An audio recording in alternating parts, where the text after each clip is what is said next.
hand open. Okay, Gorma Agat, Agus Tafalcha Rove a while. We do have a quorum and welcome you all to the meeting, and I now call the meeting to order. This is the 39th meeting of the Committee for Communities. Can I remind anyone in the public gallery that mobile devices must be turned off? Mobile tablet devices can be used through a Wi-Fi connection and all devices should be muted. Password details are available in the gallery for anyone wanting to connect to the Assembly's Wi-Fi network. No recordings or photographs may be taken. And can I remember members about the protocols regarding the use of electronic devices? Please switch all devices to airplane mode and activate Wi-Fi connection. Please also use tablet devices discreetly and be aware of the cameras and the sensitivity of the microphones throughout the course of the meeting. And then finally, I would remind members of your responsibility to declare any interest in any of the items under discussion today. Andy? Trade union member, Chair. Yeah. Thank you. Anything else? No? Okay, thank you, members. So, members, moving on then to item 1, apologies. Clerk, do we have apologies today? No. Okay. So, members, I was pleased then to move on to Chair's business. Do members have any apologies? Sorry? No. Okay. Okay, and move on then, members, to Chair's business. So, members, I was pleased to see our motion to extend committee stage of the sign language bill gain the support of the House on Tuesday. I take on board comments that were helpfully raised during the debate, and we will be mindful of the need to particularly hear from younger and older deaf people as the committee stage progresses. We were due today, members, to receive a departmental briefing on heritage, culture and creativity policies. The committee team was advised on Tuesday afternoon that the department would like to defer this briefing session for 2 weeks. The briefing had already been previously deferred to take place today, so that's a deferral on top of a deferral. So passing that on, any comment in relation to that? Shan? Go ahead, Shan. Thanks, Chair. I'm just wondering, obviously we only got word of this on Tuesday. Was there any reason given? No, just the two further weeks would be gratefully accepted. Okay, yeah, it's a bit, given the urgency of these issues, I think it is a wee bit disappointing. Kelly?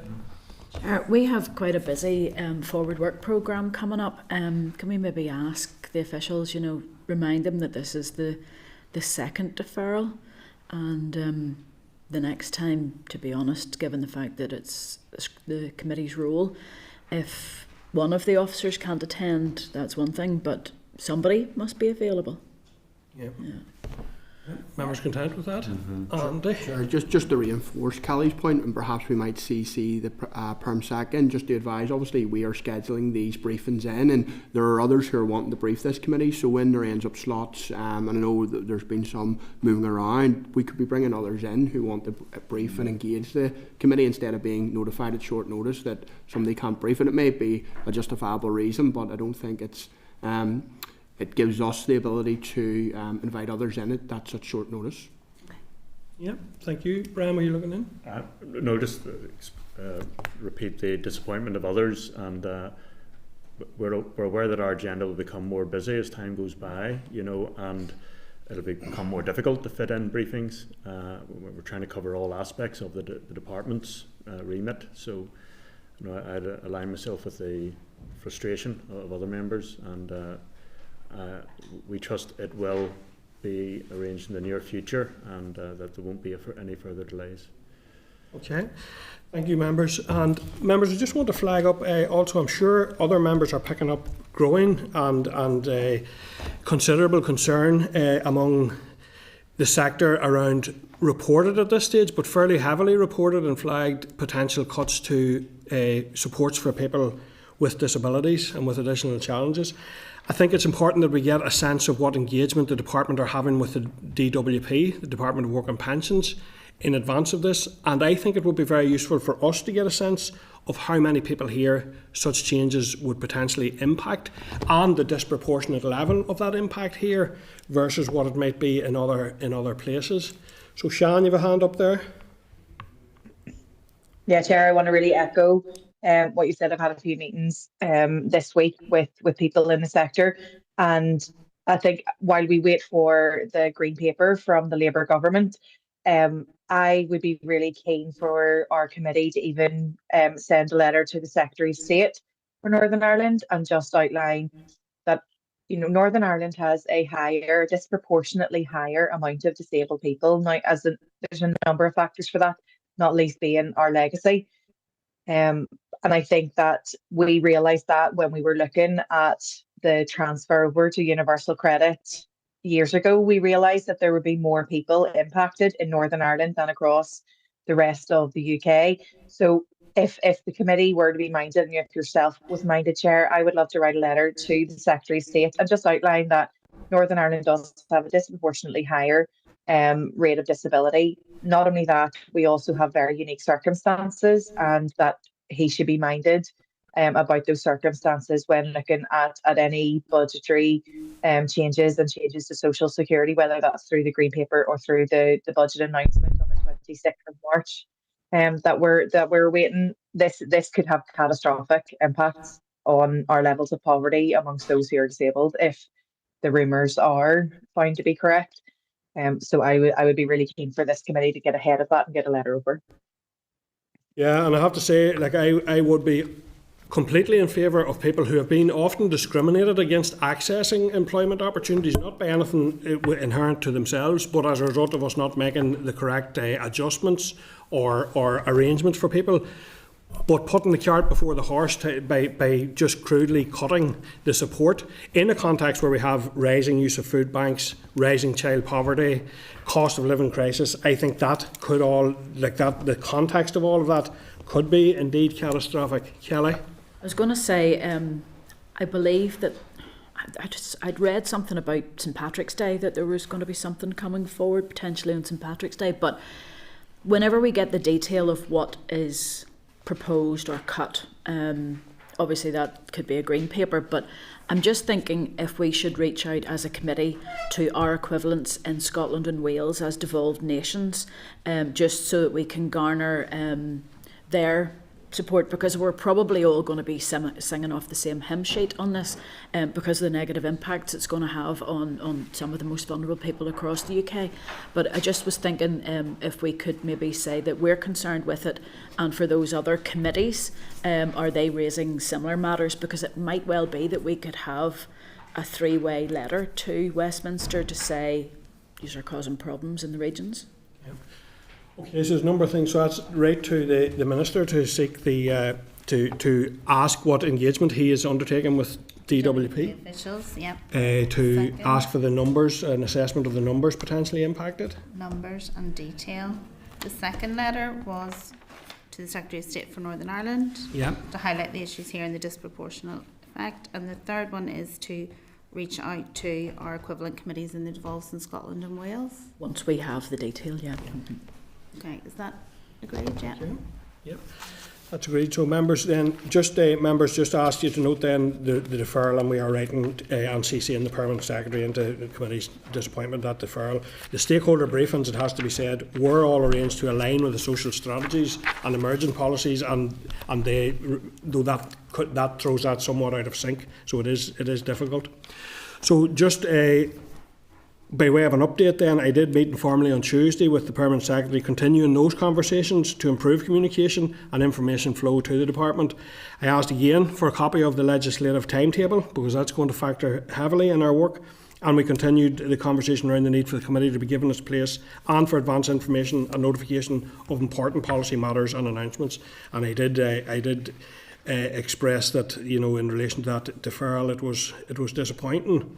So I know that the Minister member has travelled to the US this week, and I would propose that we write to the Department to ask for a copy of the Minister's itinerary in the US and for information in relation to business being conducted that is related to the community's brief, just so we can get a handle on that, if members are content. Yep.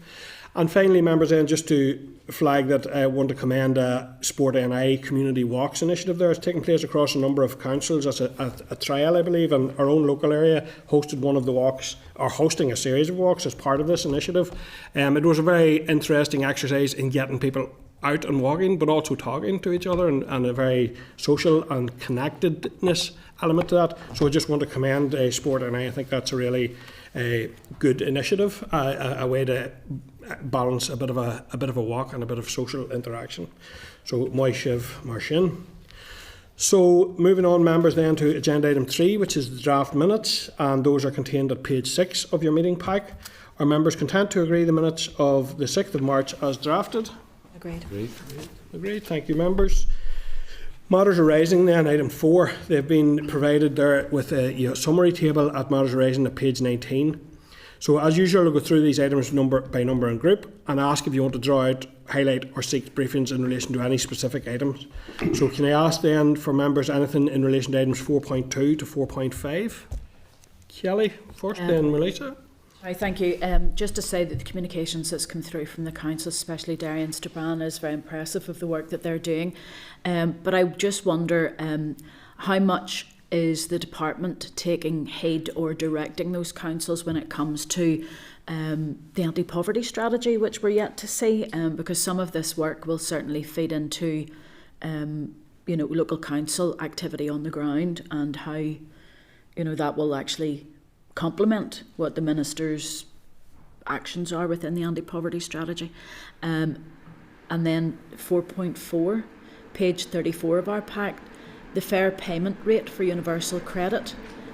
It would be good to know what that equivalent is here and what work's being done by our Department for Communities on that.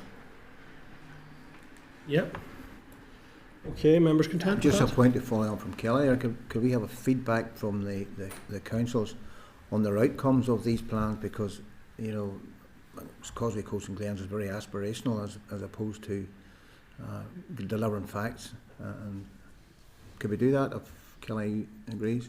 Yeah, I'll agree to that. Thank you. Thank you, Melissa. And again, too, just on the response there by the Chief Executive, Derry City and Strabane Council, and the very fact that you have 6,000 applicants in the city and district that are in housing stress, and yet and all that the response by the Derry City and Strabane Council is actually hampered as well by the lack of funding.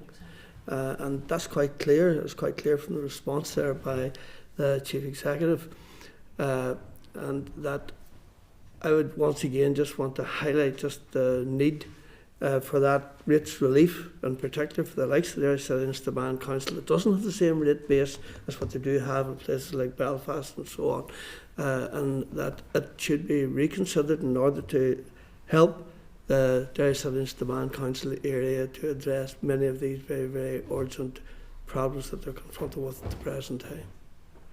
I think that's a very important point, but something we need to look at in all council areas. I think we can't take any in isolation, because every council area has these problems and they're not getting any less.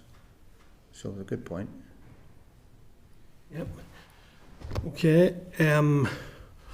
Okay, members, moving on then. No other items within those sections? Members content with that? Moving on to summary table in your table pack there at page 3.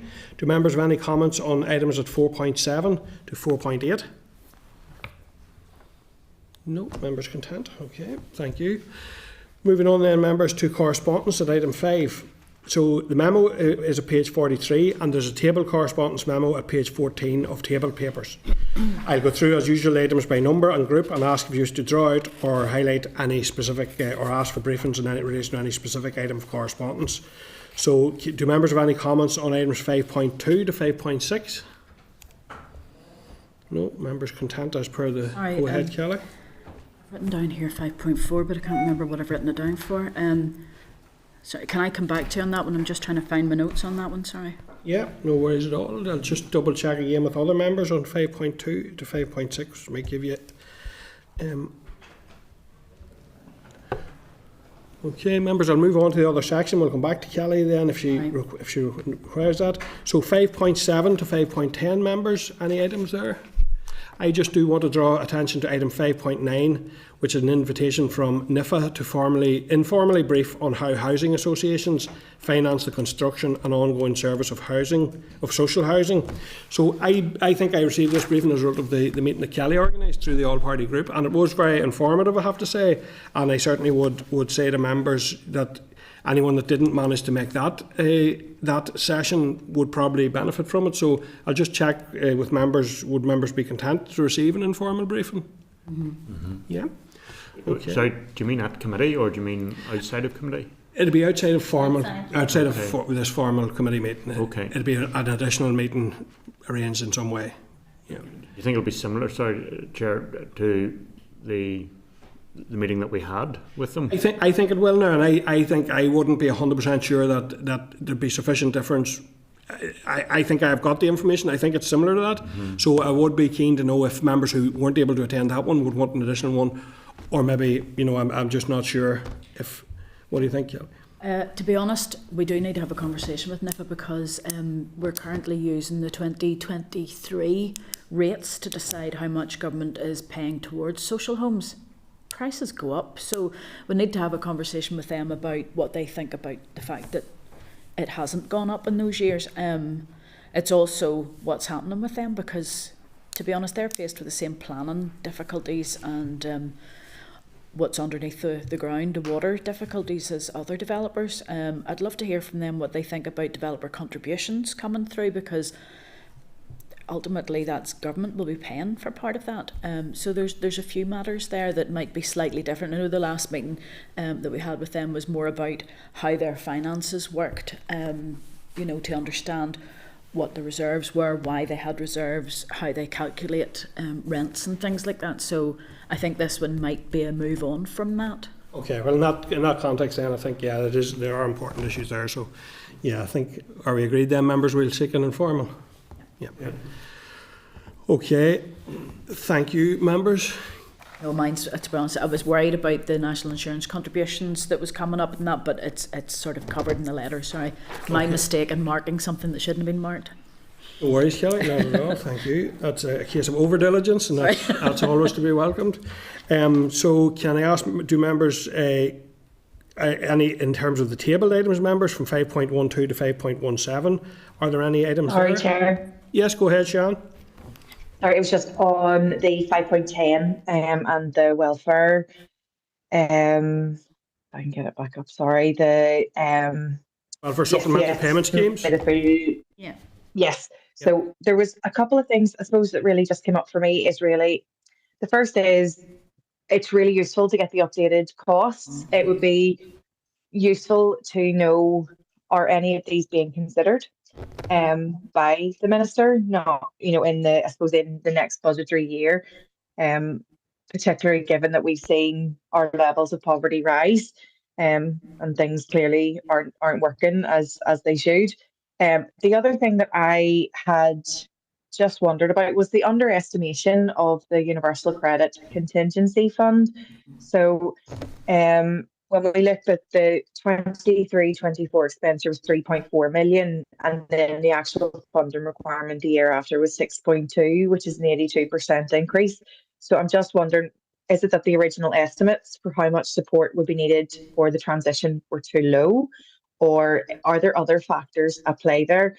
It is a huge jump, and I'm wondering, does this tell us something about that, about what's going on for people who are on that universal credit journey? If so many more people are having to access the contingency fund than the government or than the department had originally anticipated, it is a big jump, and I'm just wondering if it has risen that much. Is the budget for the incoming financial year going to suffice, or are we going to be left in a situation where that budget is used up partial way through the year and you have an awful lot of people who are stranded without any support? That's my worry. Is just that's a lifeline for people, and if we're seeing such an increase, where's the department planning for that to go? Was there almost two parts to that? Are we seeking an analysis, the department's analysis as to why that has increased, and also what contingency plans are being made in relation to the budget? That would be perfect, Chair. I think it would be good to understand where it's coming from, where that rise is coming from, in terms of what the department's seeing, and then also then what is the department doing for the year ahead? Because if that has jumped so much, do we have enough in the pot for need going forward? Or just on that point, would that not have been because we had a significant number of people transitioning from working tax credits, etc., onto UC? So they're obviously forecasting that for that and during the 24-25 period. I would imagine then there's and we are into that last real big tranche then of the move to UC. So do we have enough in the pot for the year ahead? Is really the concern. Especially just to follow up on what Shan's saying, because we know that, isn't it ESA, Shan, that hasn't moved over yet, and they'll be coming. We know that they're timetabled to come. So, yeah, that would be a concern. Are you content with the... Yep. Yep, and members content with that? Yeah. That we seek that information? We're seeking it in writing, a response in writing. Response in writing in the first instance, Shannon? Yeah? Yeah. Yeah. We can see what that illuminates. Okay, members, so otherwise content with the tabled items 5.12 to 5.17. I just want to flag up in item 5.16, there's a housing conference being held by Agenda NI on 26th of March, and our researcher, Eleanor Murphy, will attend and bring back a summary of the event, and members can make their own arrangements to attend if they wish in relation to that conference. Okay, members, so moving on then to agenda item 6, I'm just checking, do we have... We haven't got Hansard or our representatives because we're running slightly ahead. There's the anything- SRs, yeah. Yeah, could we take an SR? Could we walk our way through some of the SRs, members, just given that we are slightly ahead on timings? Or the LCM report. We can go to 8, 9 and 10 and 11 maybe in the interim. Keep us going. So 8, 9, we could probably do the LCM Good, yeah. report, yeah, so I'll maybe go to, yeah. We need Hansard for it though. Okay, so go to 8 then, which is item 8 SL1. So if members are content there, it's on page 115, and this is SL1, the Registered Rents Increase Order NI 2025. So members, this proposed rule would allow for an increase of 2.7% to rents of protected and statutory tenancies for those properties that meet the housing fitness standard. This would represent an average weekly increase of £2.26. Do members have any comments, or are they content for the department to proceed to make that rule? Kelly? I'm not against the department making the rule, but can we get a list of who those protected and statutory tenancies are? It's just this comes up on because we have to review the rents on a regular basis through this committee, but we've never actually had a list of what these properties are. I know that they're quite limited, but it would be useful to have that. Yeah, members content? Yeah, thank you, Kelly. And content to make the rule, but with that point, that request for information being sought. Okay, members, moving on to agenda item 9 then, SL1. This is the Emergency Fuel Payment Amendment Regulations, NI 2025, and they're contained at page 121 of your pack, members. So after the Emergency Fuel Payment Regulations 2025 are made, there was a discrepancy in the regulations identified. It is considered that it would be extremely unlikely that an eligible pensioner living in Europe would be paid both the winter fuel payment and the pension age fuel support payment. However, the regulations in their current form do technically allow for that possibility. To correct this minor technical error and to robustly protect public finances, the Department is taking the steps to eliminate the possibility of double payment altogether. An amending set of regulations, the Emergency Fuel Payment Amendment Regulations NI 2025, now needs to be made to correct this minor error. To ensure the smooth rollout of payments, which are to be made before the end of March, these regulations should be made as soon as possible. These regulations will therefore become operational from the 18th of March 2025. Unfortunately, this will mean breaching the 21-day rule in this instance. This is considered necessary to ensure there is no delay with issuing the pension age fuel support payment. So do members have any comments? And I am conscious that there has been an announcement. I think those payments are to start on the 21st of March. So any other comments, members? Kelly? I appreciate the department's in a rush for this. My concern is that the people who are within Northern Ireland have to adhere to certain eligibility criteria, and they've picked up the fact that anybody who is living outside of Northern Ireland does have to have an address here. My concern is for those that live outside of Northern Ireland during the winter, they'll get an emergency, if they don't qualify for the other winter fuel payment, they'll get an emergency winter fuel amount, but they're not living here. Just having an address in Northern Ireland I don't think is enough, given the fact that other people living in Northern Ireland have to be living in a residential home during a qualifying period. So should there not be that they're resident in Northern Ireland during the eligibility period? You know, I just find it, you know, we may have people who are living abroad, fine, but should they be home in Northern Ireland affected by cold during an eligibility period in order to qualify? Because otherwise we're paying £100 to somebody that lives wherever, you know, in some nice warm place during that period. So Are we asking the department to provide further information, or because this is the formal agreement of the rule? No. and we will actually now need to, because of the time frames, consider the rule itself today.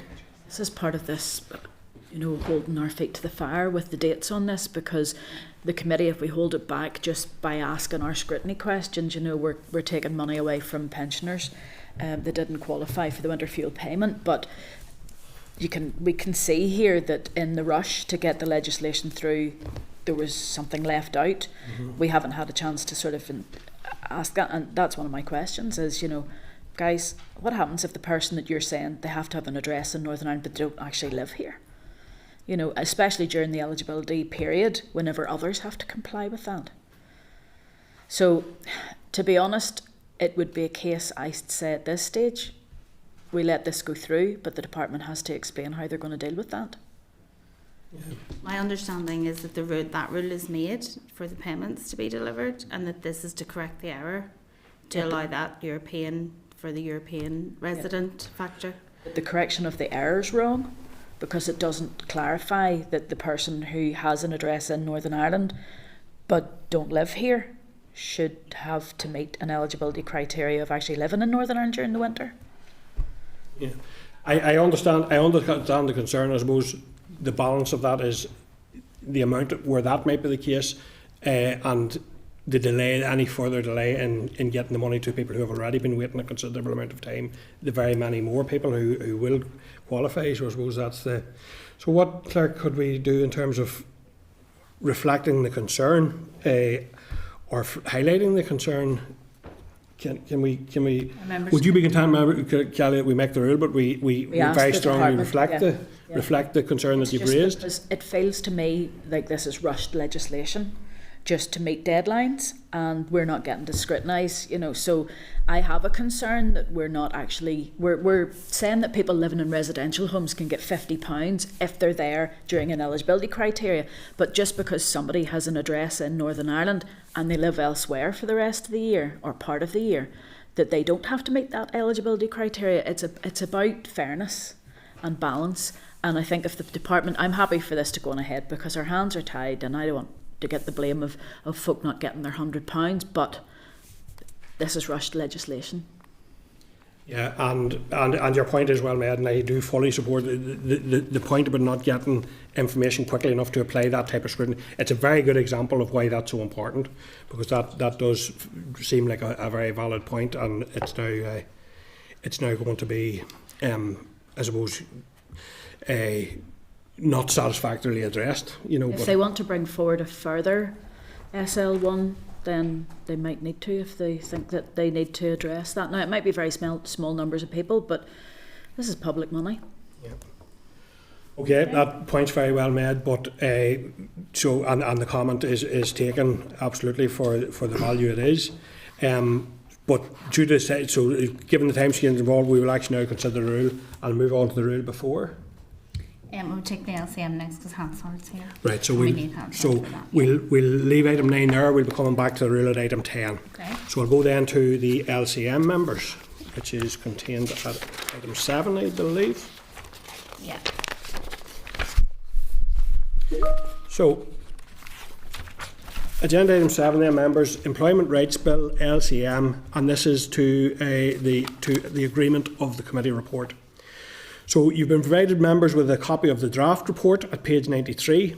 This is the formal consideration before the report is ordered to be printed. I would remind you that we are focusing on the text of the report only, as the team will then address any formatting issues once the text is agreed. So can I ask for comments and then agreement on each section of the report? And I will start with powers and membership at page 95. Are members content with that section? Agreed. Thank you.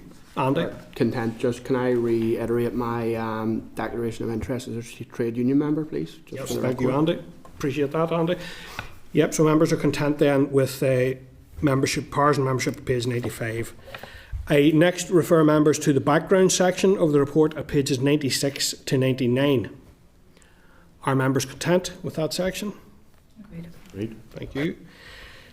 I refer members then to the evidence section of the report at pages 100 to 105. Are members content? Agreed. Thank you. I refer members to the committee consideration of the bill at pages 106 to 111. Agreed. Thank you, members. I've received enough for that next one. I don't have to read it. Okay. Okay, so are members content then that this concludes the committee's consideration of the draft report on the LCM? Yeah. Therefore, can I put the question that the Committee for Communities orders the report on the legislative consent memorandum on the Employment Rights Bill to be printed? Are members agreed? Agreed. And I would just like to thank members on all our behalf, the committee staff, for a very, in the circumstances, what I thought was a very robust report, and a lot of work has obviously had to go in very short notice to do that. So thank you, the team, for that. Okay, members. So we move back to Clerk, the agenda item 10, and thank members for their indulgence in moving around like this, but it is facilitating the passage of the meeting, so thank you. So we're going now to agenda item 10. It's at page 131 for members, and this is SR 2025/45, the Emergency Fuel Payment Amendment, Regulations NI 2025. So members, you have been provided with a memo from the clerk at page 127 and a copy of the rule at page 131. Have members any objection to the rule? No, thank you. Members then, can I put formally that the Committee for Communities has considered SR 2025/45, the Emergency Fuel Payment Amendment, Regulations NI 2025, and has no objection to the rule, subject to the report from the Examiner of Statutory Rules. Are members agreed? Agreed. Thank you, members. We have our delegates here. Okay, Want to have go we back? just one more SL? I think there are, there's just One more, yeah. agenda item 11. Well, I think we'll do that, and then that'll be those finished. So members, agenda item 11, SR 2025/38, at page 142. This is the Pensions Protection Fund and Occupational Pension Schemes Levy Ceiling Order NI 2025. Members have been provided with a memo from the clerk at page 139 and a copy of the rule at page 142. The committee considered the SL1 for this rule at our meeting on the 6th of February, when we were content for the department to proceed to make the rule. Do the members have any objections to the rule? No. Therefore, can I formally put the question that the Committee for Communities has considered SR 2025/38, the Pension Protection Fund and Occupational Pension Levy Scheme Levy Ceiling Order NI 2025, and has no objection to the rule, subject to the report from the Examiner of Statutory Rules. Are members agreed? Agreed. Thank you.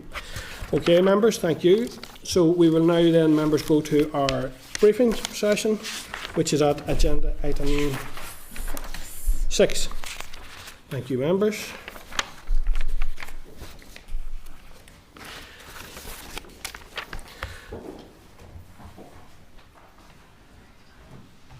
Okay, members, thank you. So we're moving now to agenda item 6, and this is a briefing by the Women's Policy Group NI on the Gender Equality Strategy. So a copy of the briefing paper, member, is included at page 173, and I would now like to welcome the following representatives to the committee meeting. So we have Elaine Crory, who's Women's Resource and Development Agency, Alex Brennan, NI Women's Budget Group, Claire Moore, Irish Congress of Trade Unions, and Alexa Moore from the Rainbow Project. So, Elaine, I think it's yourself, is it, that's going to make a brief opening statement, then we'll move to questions from members. That's right. Thank you very much, Chair, and thank you, Committee, for having us here. We wanted to speak about this because we've had some issues getting it on the agenda really anywhere else, and we're grateful for the opportunity to talk about it today. A little bit of background. The Women's Policy Group is a group of policy experts, and we work on behalf of, collectively, for women and girls, promoting gender equality through an intersectional feminist lens. There are a wide variety of organisations in the Women's Policy Group, from women's organisations and feminist campaigning organisations to LGBTQ organisations, migrant groups, service providers, NGOs, human rights organisations, trade unions, etc. There's really quite a wide variety, and when I put out a call saying, we've got a slot on the Communities Committee, there were more people who wanted to come with me than we could fit in the room. Many of us worked on the gender equality strategy, and other members of the group were part of the expert panel report. So we were represented, like I said, in the co-design groups, on the expert panel groups, and on some of the other social inclusion strategy groups as well. And all of these, the sort of timeline was very similar. So like all of the other social inclusion strategies, the gender equality strategy was intended to be part of a suite of strategies. They would work in concert with each other to address deep-seated and intractable inequalities. So as such, now we're deeply concerned that the Department for Communities appears to intend to progress in this term 2 of the strategies, albeit not exactly in the form that the co-design groups sort of worked on them. And the other 2 appear to be nowhere in the sort of forward work plan that we can see. And those are the gender equality strategy and the LGBTQIA+ strategy. The timeline for the development, like I mentioned, was very similar. The expert panels reported by December 2020, and the co-design groups began work in the spring of 2021. And we met regularly until October of 2022. October 22 was also the time when the caretaker ministers who were in place stepped down. At that stage, we met with officials from all of the different government departments to outline our issues and come to a final position paper. That's as far as we got. The Gender Equality Strategy Co-Design Group was under the impression that the work to develop the finalised strategy would resume again once the Assembly was back operational. And a finalised strategy would be ready for sign-off pretty promptly following the restoration of the executive, because in our view it was effectively done. We had a final position paper, and when we reached out to the Communities Minister in early 2024, really as soon as the ministers came back into post, he declined a meeting with us, and then shortly thereafter he wrote to the co-design group, and I believe all the other co-design groups as well, to tell us that the process was now being carried forward by the departmental staff and that our time was no longer required. And that's the last communication we had with the Department for Communities on this issue. I've provided in the briefing a list of the things that were in our final position paper and that we presented to the officials. I'm not going to read it all out. I'm just going to move to the sort of key concerns that we have as things stand at the moment. So firstly, the approach this seems to be the one that the Department for Communities is going to take, whereby 2 of the strategies are developed in this term and the other 2 may or may not be at some point in the future, means that the overlaps between all of those strategies will be lost. For example, and this is perhaps the most obvious one, the expert panel were very, very clear that the gendered aspect of poverty must be captured in the gender equality strategy, and that would work alongside the recommendations coming from the anti-poverty strategy to address poverty where it's most prevalent and leads to the most, I suppose, the most deep-seated generational inequalities. When we talk about child poverty, it's as a result of their mothers, usually their parents, being in poverty. Another thing we wanted to stress is that there is damage from this in terms of the relationship between the Department for Communities and the organisations in the sector who contributed to this work. Alex was saying that she did a calculation of all of the hours that we spent in meetings on this, and it was over 70, and that's aside from all of this sort of side meetings and the background work and the preparation that we did. Aside from that, all of this obviously not paid, a very significant amount of hours over 2 years. To have that work rejected without even like a courtesy meeting means that if there's a point in the future where they decide we need to pick this work up again, and now the statistics are at this point already more than 4 years out of date, and we have to begin from scratch, it'll be difficult to get those organisations back on board again. And I think in the case of the LGBTQIA strategy, which I'm not here necessarily to speak about, but it's relevant, many of those organisations don't have paid staff. People were giving up their free time. Also, we wanted to stress that the reluctance of the Minister to meet with the Gender Equality Strategy Co-Design Group is an issue. We also separately asked to meet with the Minister in our guys' Women's Policy Group, and we've met with all of the vast majority of the other ministers, and they've been willing to meet with us and hear from us and hear about the issues we're concerned with. And we haven't been able to meet the Communities Minister to speak about this or anything else. And I believe that the same is the case. Actually, no, the same is the case with the organisations involved in the LGBTQIA+ strategy. And then also, as we've mentioned before, the overlap between those issues that cross two different strategies, and that maybe have a particular aspect that relates to gender equality. Those are only going to succeed if they take on the gender dimension, for example, in case of poverty. And we, there's a particular focus on delivering women's economic empowerment and women's economic equality in the gender equality strategy, as you would imagine.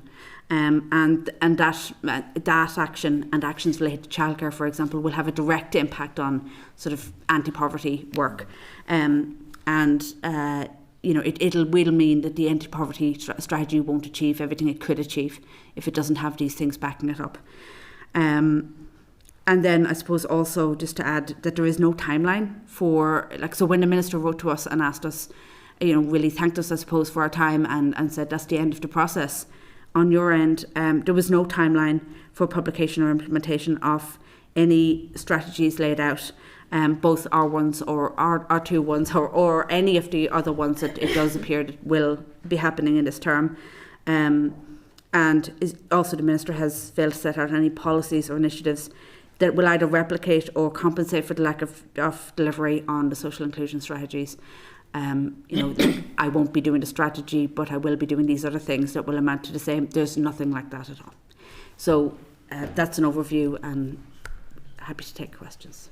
Okay, thank you. That's a very good overview. One of my questions was going to be around that interaction, but you've actually set that out already quite effectively, and it is a crucial point of importance around the need for all these things to interact and make sense and join up to achieve that delivery. And given the concerns you've raised in relation to timelines and that, do you have confidence at this point that this Minister will deliver these strategies? These particular ones, no. I mean, there's an allusion to social inclusion strategies without naming them in the programme for government. But in work that we have seen elsewhere, and in the reluctance of the Minister to set any kind of timeline on it, I don't believe that there's a plan to deliver the gender equality strategy. If there is, I would be only too happy to hear it. But whenever I've heard the Minister speak about it, or whenever he's responded to questions, written or oral questions about it, he does seem to be focusing very specifically on anti-poverty and disability. And those obviously are extremely important, but really all four should be coming together. Yeah. Just to say as well that it's also to note that happened with the previous 2016 strategy, where there was a co-design group or a group that was created to help feed into that strategy. There was issues that were listed, and then that petered out, and then we started the process from square one again in 2020. And it seems like that process is going through the same thing. And like Elaine said, a lot of those stats are now over 4 years old. So, while there will maybe need to be some sort of revision in terms of those stats, the issues from 2016 were the same in 2020, which are the same now. And to start that work over in 2 years' time or something would just be a waste of money, to be honest. And to that point, the sexual orientation strategy, now the kind of LGBTQI+ strategy, has essentially been in the works since around 2008. So many of these actions, so many of these strategies are so long overdue, and we can't afford to be starting them again in another 2 years' time if a different minister comes in and decides that now we're going to pick up the work again. And leading on from that part of the discussion, so committee has expressed concerns around a range of these strategies and the break-off in engagement with these expert groups, that's why they're involved in the co-design, is because they have the expertise and the knowledge to advise and inform. Do you think that's a mistake, and do you think that will impact the quality of any strategies that come forward and the timing of them as you've set out there. But do you think that's a mistake, that lack of engagement?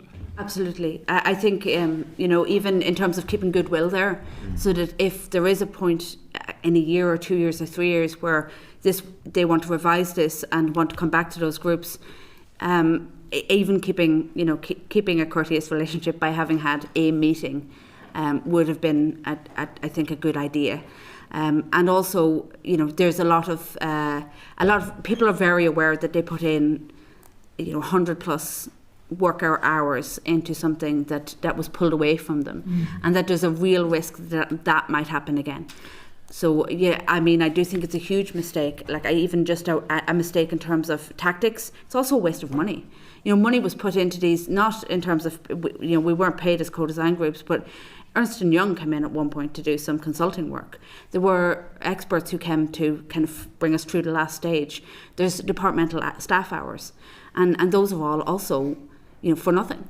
And I think that there's, it's a mistake not just from the point of view of that relationship.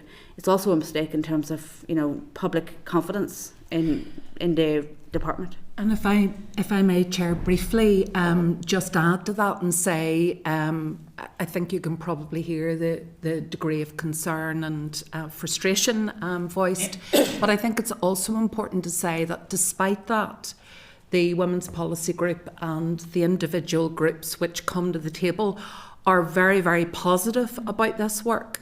And we're still very keen to engage. We're still very keen to make a difference and make that change. So our doors are open, and they remain open, and they have been open. So I think it's important to put that on the record as well. But at this point, there is no engagement at any level, official or department, or any. There's no engagement. No.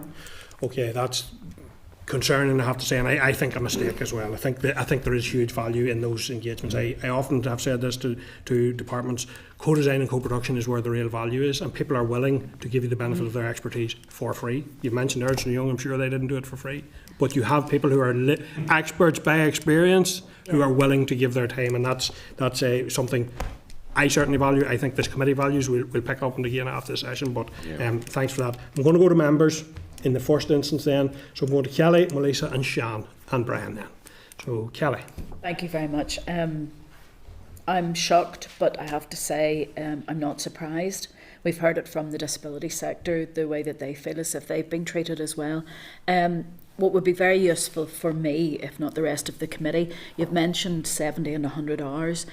If we could get a calculation of how many people have been involved from your side of the house, outside of the minister's officials, on this, because we can use even something like the living wage to calculate how much time that the sector has put into investing and helping government to bring forward an effective strategy for the people of Northern Ireland that they have thrown away. So that would be really useful. The other thing is, you talked about the damage, that co-production and co-design piece. I'm just wondering, within the Department for Communities, they have the Concordat agreement with the community and voluntary sector, and I believe that that's being updated. I appreciate the damage has been done, but it would be very useful. Are you feeding into the update to the Concordat to explain the damage that is done when co-production and co-design, one partner takes away that opportunity?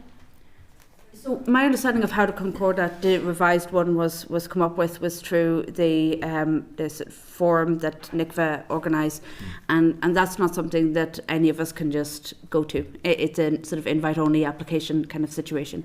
There are people from our sector on that forum who do that, have been involved in that work, heavily involved in that work, but our involvement was entirely to do with responding to their consultation. It was about a year ago, and the Department for Communities staff members did come out and meet with the Women's Policy Group about that, because we did have some concerns about some of the not the rephrased Concordat, but some of the other aspects of that consultation. So that's the kind of extent of our involvement in that. But several of our organisations, well, not ours necessarily at this table, but several other community and voluntary organisations are part of that group and worked on that Concordat.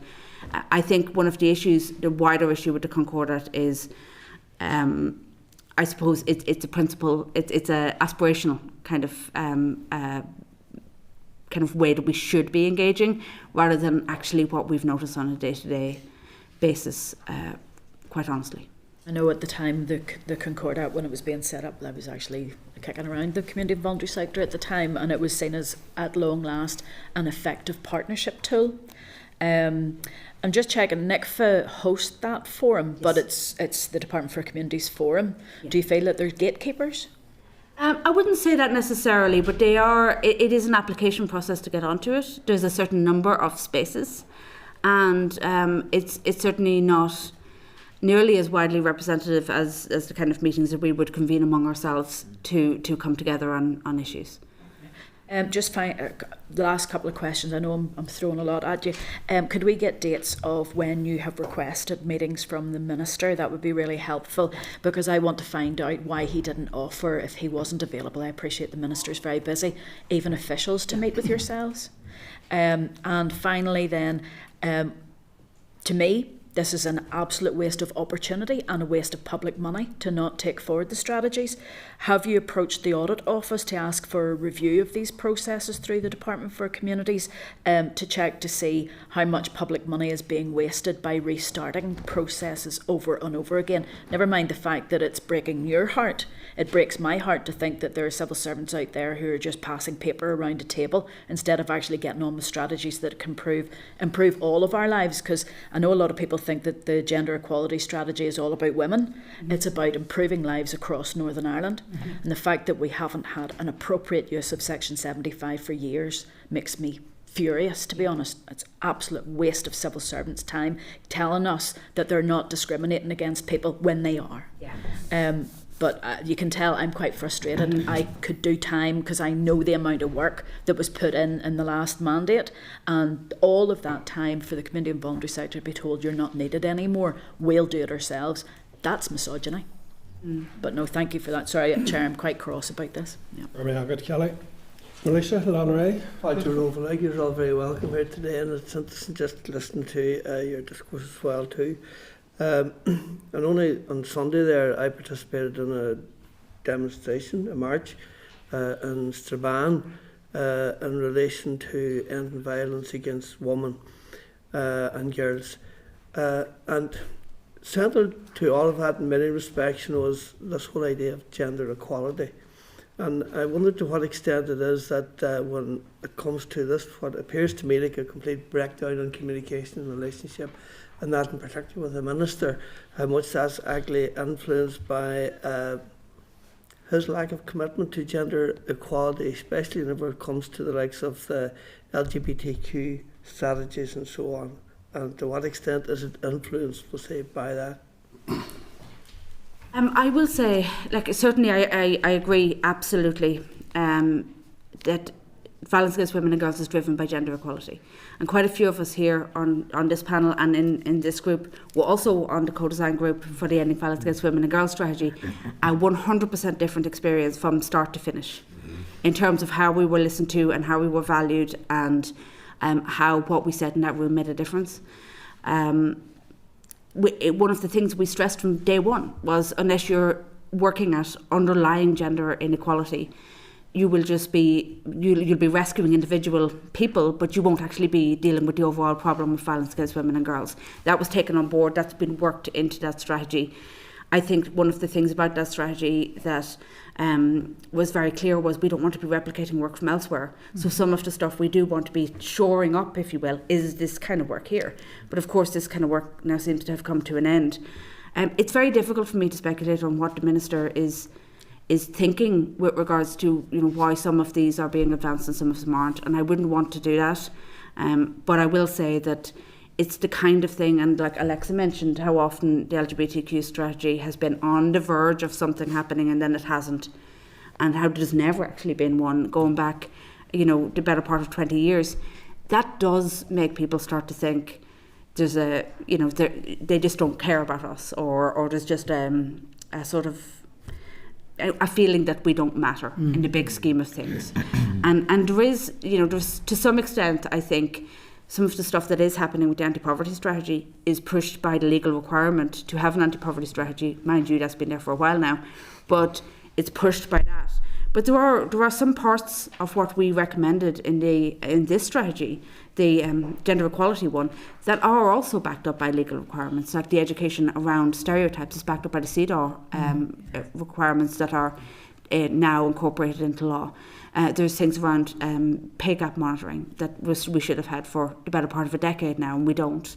That, you know, it does appear that's going to happen in the future, but, you know, the very slow process on acting on legal requirements and on statutory requirements it's obviously very frustrating, but that also seems to have been lost a little bit in some of this, that there's things that have to be done that aren't getting done. So certainly the nice to haves are very, very bottom of the pile. And also I may just say as well that these suite of social inclusion strategies were part of the NDNA document from 2020, so we're now 5 years on from that, and while I know that that's not a legal requirement, you know, in terms of maintaining public belief or public engagement with government processes and the belief that from what is committed when there is cross-party working that actually will follow through, it's not really, you know, it's not great for that sort of confidence in government processes. Yeah, no. And just finally, would you be concerned that we say just in addressing the anti-poverty, whilst that vital and important in every respect,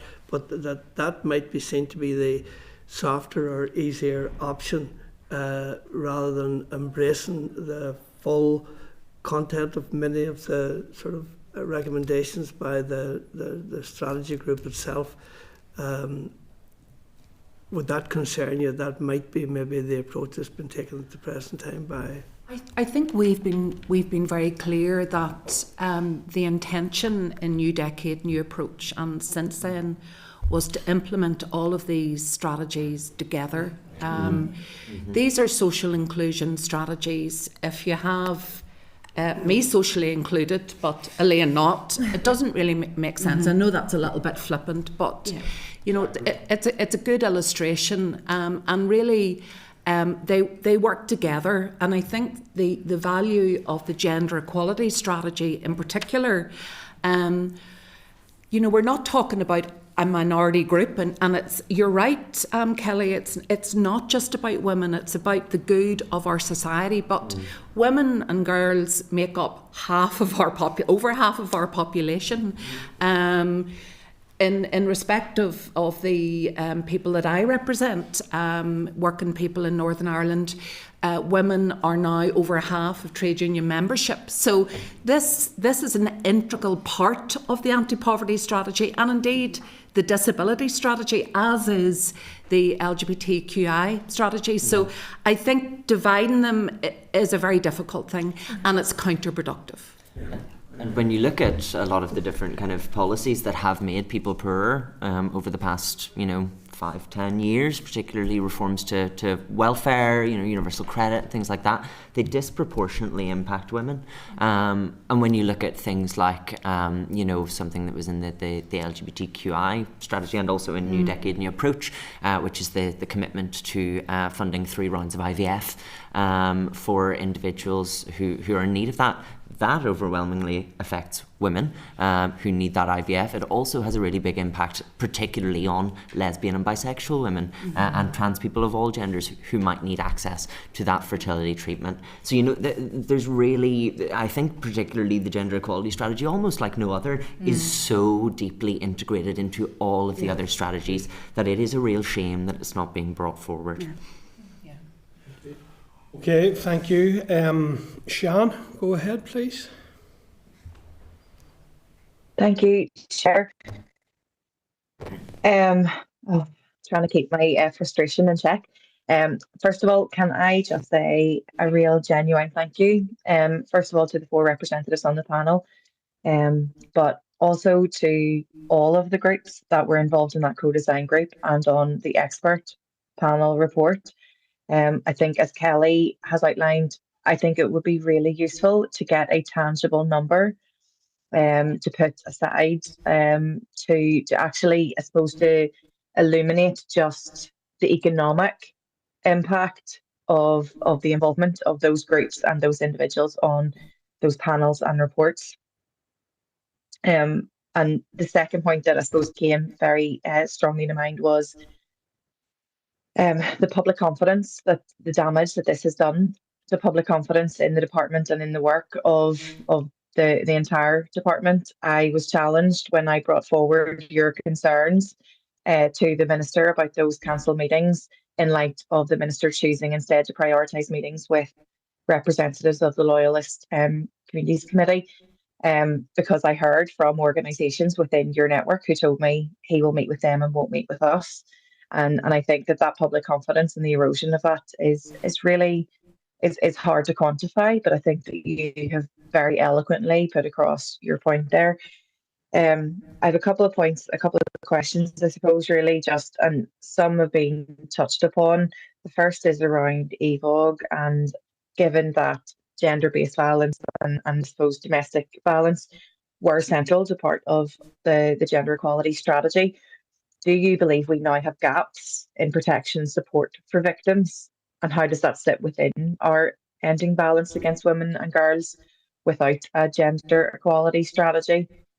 And the second then, I suppose, is, do you have any examples of how the failure to implement this strategy will have tangible negative effects on women, and particularly those in lower income brackets, because of the interconnected element of the strategy? And are there any other strategies or, I suppose, legislation or policy areas that you think will be negatively impacted without a gender equality strategy in place?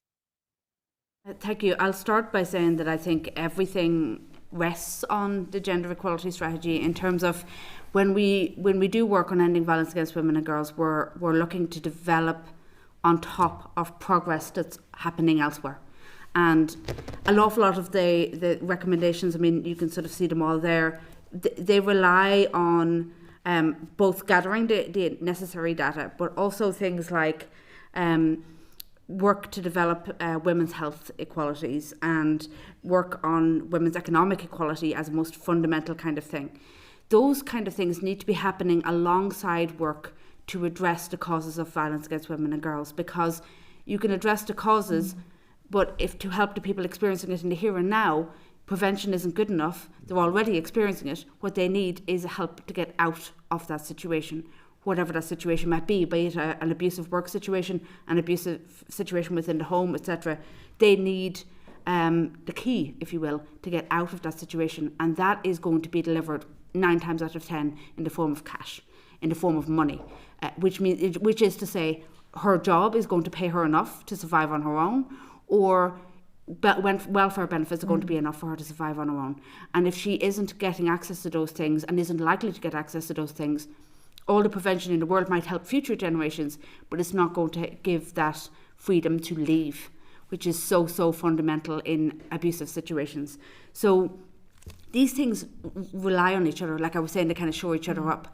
And there was, an article of Faith that was that while ending violence against women and girls will laser focus on violence and prevention of violence, all this other stuff is happening alongside it across society to lift women's situation and address inequality, so that the violence can be reacted to in the way that it demands, which is, I suppose, an urgent action to get out of there.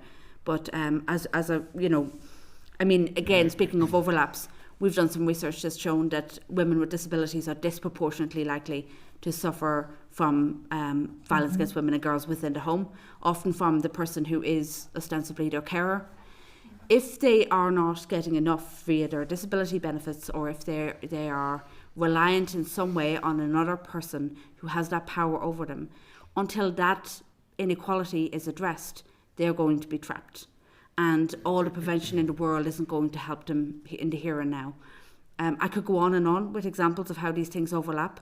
I think you get the general idea. I've probably strayed a little bit away from the question, except to say that I wouldn't say that those other strategies won't work in terms of prevention, but I will say that there's gaps, because it did assume progress on every front, pulling together. And that last pillar of the Ending Violence Against Women and Girls strategy is working better together. And that was designed to find where all of those different strategies across all of society dovetail with each other, making sure there's no repetition of work, no waste of public resource, but that they're working together to pull everybody into one direction at the same time. And if things are missing, it simply isn't going to work as intended. Also, I do think that the gender equality strategy, because you could look at some of the the recommendations that Elaine put in the brief, and we talk about childcare. There's been some sort of movement on a childcare strategy. The Ending Violence Against Women and Girls strategy has been published, so you could say, well, some of these things there's some movement on them, but I think the key part of the gender equality strategy that goes for each of the other social inclusion strategies as well is that they're almost like the overarching policy or strategy that links all of these issues like childcare, labour market participation for women, violence against women and girls, health outcomes for women, together to say these are all issues of gender equality, or rather inequality at the minute, and these need to be interconnected, and realized that you can't just have a childcare strategy without, or you can have a strategy around skills attainment for women without looking at childcare or unpaid care or violence against women and girls or health outcomes, stuff like that. So I think, and it's the same for the LGBTQI plus strategy, same for anti-poverty, all of these the policies within them can't work in isolation. And I think that kind of speaks to Elaine's point that alongside these individual social inclusion strategies working as overarching policies, the social inclusion strategies themselves can't work in isolation, because no one is just a woman, or no one's just someone who has a disability, or no one's just LGBTQI plus or in poverty, whatever. We all have multitudes of identities, so that needs to be recognised. If I could come in here, Chair, I think that it's really important that we're having this conversation in the wake of the publication of the final programme for government, because one of the key things that kind of jumped out at least me, and I'm sure that the rest of the members here, was that LGBT people weren't really mentioned across the programme for government.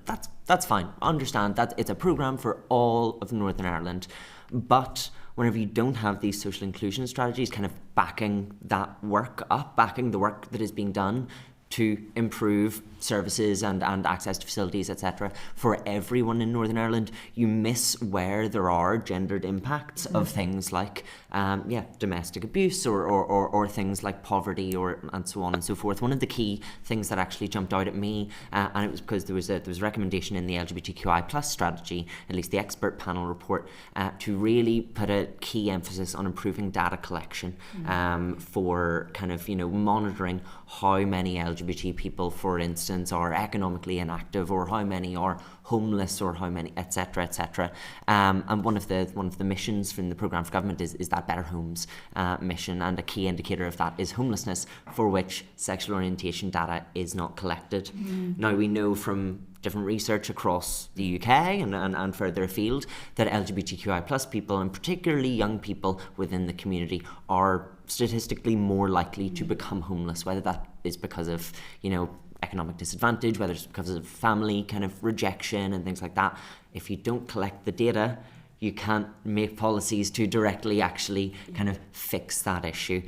So that's kind of one of the key ways where all of these things really tie in so closely together.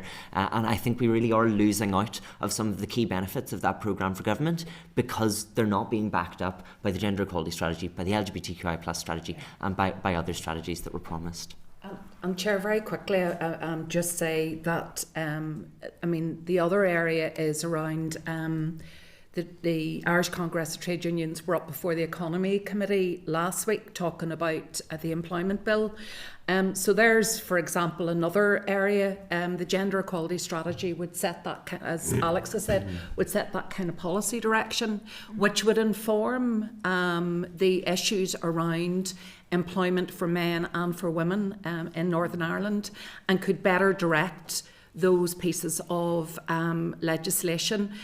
Gender pay gap reporting regulations is another area which has stalled quite significantly. Some progress at the minute, but limited as well.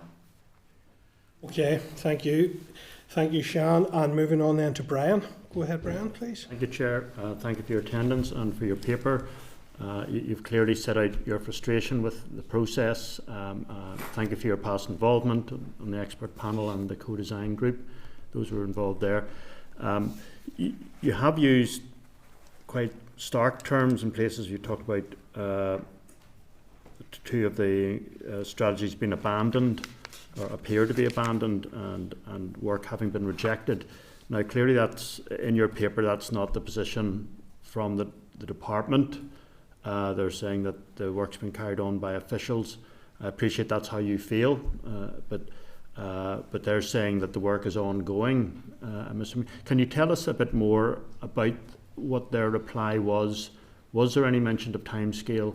I mean, we're aware, and you'll be aware of all the competing demands on everyone's time. Yeah. That's not to justify things being left in the slow lane, but in the realities of life, we do hear most comments and members speaking up about anti-poverty strategy and disability strategy, so that they are receiving more attention. They will be moving forward quicker. It's clear to me. So in terms of the formal reply from the department that the work is now being carried forward by departmental staff, and then you also add that our time is no longer required, being the co-design group. Yeah. So can you clarify has the co-design group, has it been formally told Yes. that it's how would you word that? What is the position? The way I'd phrase it is we've been told that thank you for your time, you are no longer, this co-design group no longer exists. Right, yeah, it's terminated effectively. Yeah. Right. So there was no mention of a timeline in that letter. Everybody received the same letter. My understanding is across all 4 co-design groups. The letter was quite brief, and it did not outline any kind of a timeline at all. It just said the work will now be carried forward by officials. The reason it's become very, very apparent to us that 2 of those, and the reason I used the phrase appeared to be abandoned, the 2 of them seem to be not being worked on actively at the moment, while the other 2 are to a greater or lesser extent, is that the department publishes its sort of forward work plan for the term, and these 2 strategies don't appear on it, while the other 2 do. So that's where that kind of putting 2 and 2 together came from. And we've spoken to the Equality Commission about this, and their understanding is the same, based on the same evidence. That it's not that anybody has said we are not going to work on those, but they also haven't said they are going to work on them, while they have said they are on the other 2.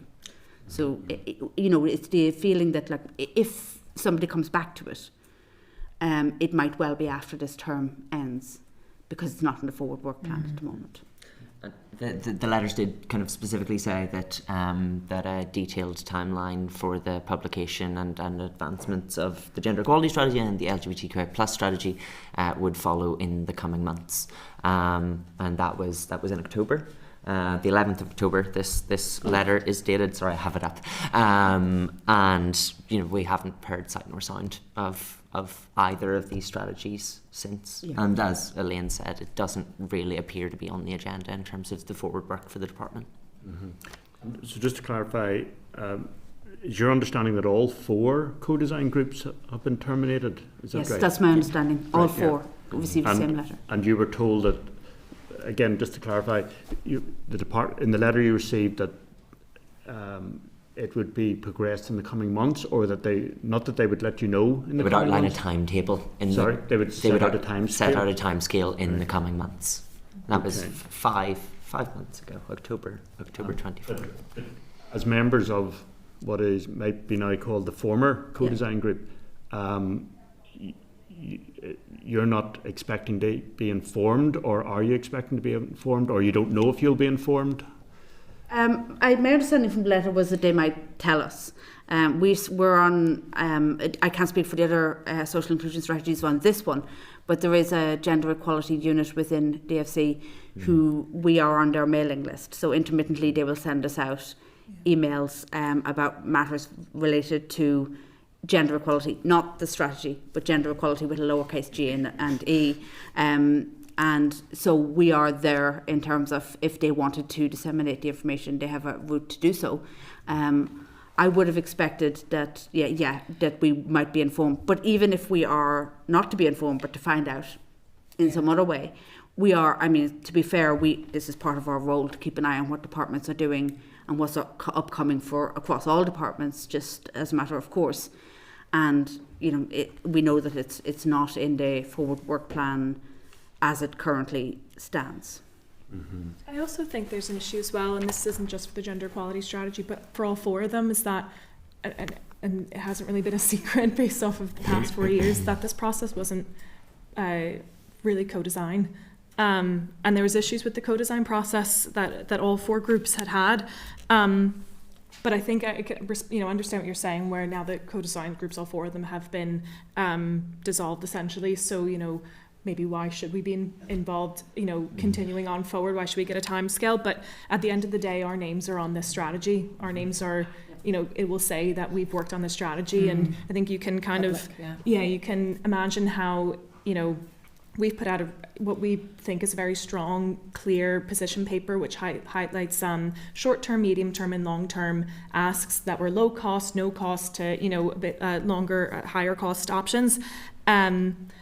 But obviously, it's up to the department now to determine how that will be fit into a strategy.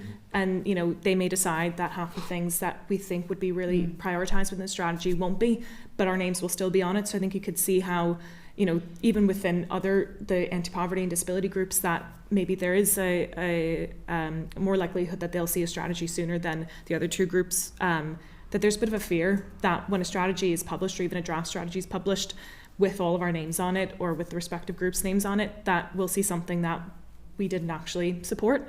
And without any sort of space or room to actually return to those conversations with department officials and, either support things that they have put into the strategies, or, have conversations around why things were not put in, and to, again, reiterate why we think certain things should be prioritized. So I think personally I would expect to be informed as somebody who participated, but I don't know whether I will be. Yeah.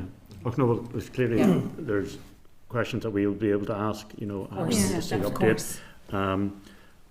And you did acknowledge, even in the programme for government, the number of things which were on your list, which have progressed. Well, not just in the programme for government, but even previously, ending violence against women and girls, childcare, and other priorities.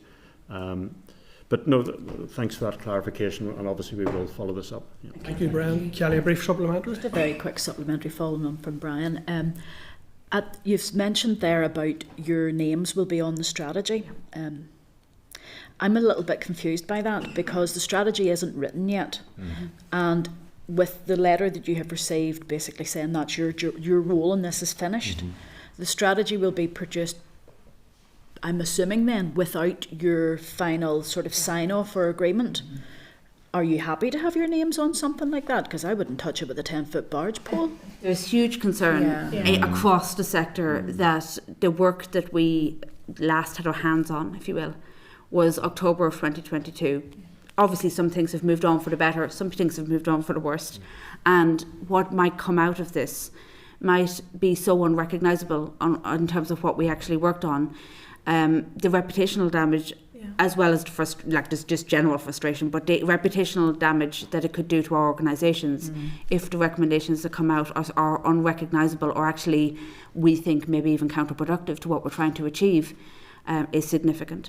So this is a reason why we were very eager to meet with either the Minister or with officials. We would have been happy with anything like that, to stress that our position paper is our position paper, and that if additional things are sort of transposed on top or moved around or taken out, it won't be the position paper that we agreed. And so signed off. So we wouldn't want our names and our organisations on that. Just finally on that, I know that I worked in the community and voluntary sector, and the old DRD attempted that, and I said, do not put my organisation's name on that, because as you have said, the harm on the ground, because politicians will say, but you signed it, you agreed to it, or the community and voluntary sector, other groups that you're women that you're, and other genders that you're supposed to be helping, will go, you signed this off.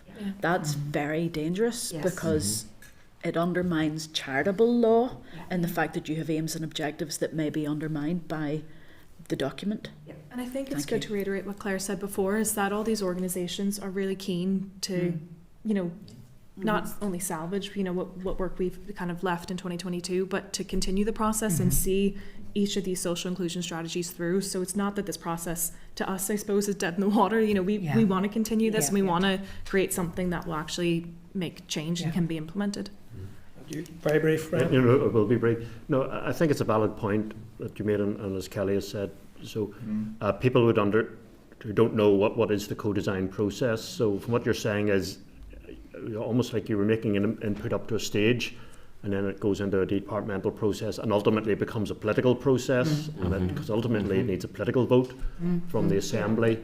Yes. But yes, if there's things in it that you're not content with, because it's left your hands, you know, and whether co-design is a misleading term, then, you know, if people feel your hands have been on this throughout the whole process, you know, maybe you were an advisory group at one stage, but and co-design is a good concept, but ultimately it has to become a political process. You know, it needs to be elected representatives, you know, make decisions about public money and public policy. You know. Of course, and I think the difference between, like, if you look at the co-design process involving the Ending Violence Against Women and Girls strategy as a good model of co-design, at every stage when the officials took it away to work on what were a mountain of kind of disparate ideas and turn it into a plan, at every stage they came back to us and said, is this making sense to you? Are we doing this in the right order? Is there something that we need to move around? At every stage they came back to us, and they were extremely in close communication with us at all times. If there was something you were uncomfortable with or something you felt needed changed, they took it on board, and everything was a part of an open discussion. There was no part of me that when I opened the final document was surprised by what I found inside. I felt like I had last had my hands on it, you know, right before it went to print. And if I may, and I think, you know, we talked about this before, it's important to say that the officials involved in this process were doing their job under extreme pressure. And in no way are we suggesting that one co-design process was better than another because of, you know, the work of individuals in departments. So I think it's important to say that and to have that on the record as well. And on that, just while it is also important that this is political decision, you know, ultimately these decisions on all of these strategies will be made by politicians, by the executive. The reason that co-design was so important for all of these different strategies is that the community and voluntary sectors so often are the ones doing the work on the ground within the communities. I mean, your trade union has over 50% of women as members. You know, Women's Resource and Development Agency works with women's centres across Northern Ireland. We work with LGBTQI+ communities. So the expertise is there, and that's why it's so important that we are involved throughout that process, and that's why I think, you know, we did make that process richer, and the Ending Violence Against Women and Girls strategy, I think that process was richer for the involvement of the organisations represented here. Yeah, and again, it brings me back to I suppose the open, that concept of co-design is only effective and valuable if it's included in the work. It really, you know, so that's where the real value lies. Otherwise, it's a meaningless process, and it shouldn't. And we are committed as an executive and an assembly to co-design and co-production of these. And I suppose it reminds me of that saying that culture will eat policy for breakfast. In a sense, it's about creating a culture of welcoming and engaging. And actually, it shouldn't even be a one-off. It should always be reiterative, where the groups who have the expertise are being, even after the strategy, in terms of reviewing how it's being implemented. So that's the general point. In relation to that point around just overall culture, and you mentioned the start of the meeting around question time, and I think you'd indicated that you had some concerns about the Minister's response to the detail of some of these policies, strategies and question time. In relation to the language used in that response, did you have any concerns or observations? Nothing in particular. It's more. It's not so much the language as the short shrift, I suppose, that the answers were brief, and not really much you could get your teeth into. Okay, well listen, thank you. Really useful update on where it is. Some really concerning, I have to say, messages, and I think that will be something that the committee will want to pick up on now in terms of further actions. But I want to thank you for your work that you have done to this strategy date, for your work here this morning, and for your commitment, which I know remains, to remain involved and remain as helping us as an assembly to deliver these strategies and the outcomes that they're designed to deliver. Cormail, Thank you. Thank you. Thanks a lot. Thank you. Okay, members, so yeah, a couple of things there that I want to touch on before I come to members. I think there's a couple of things. I thought there was a really very well made point around the programme for government not everything being in the programme for government, but that depends on departments taking forward the other pieces. And in light of what we're hearing, that would give me concern around the strategies being abandoned in the words of this group.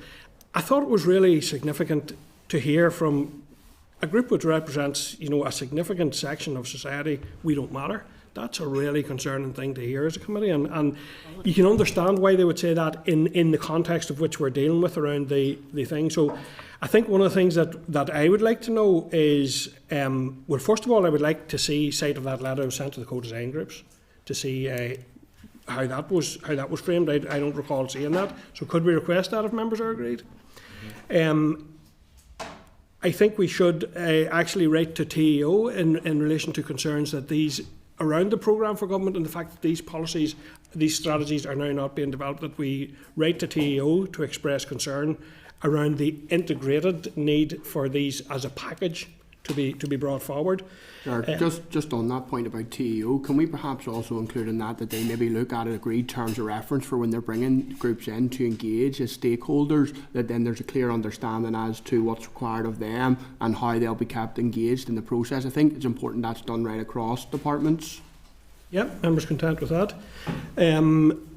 I would also like now updated timelines. We're told that now, in light of the fact that they're not being prioritised at this stage, what are the timelines for these strategies? If members are content, we seek those.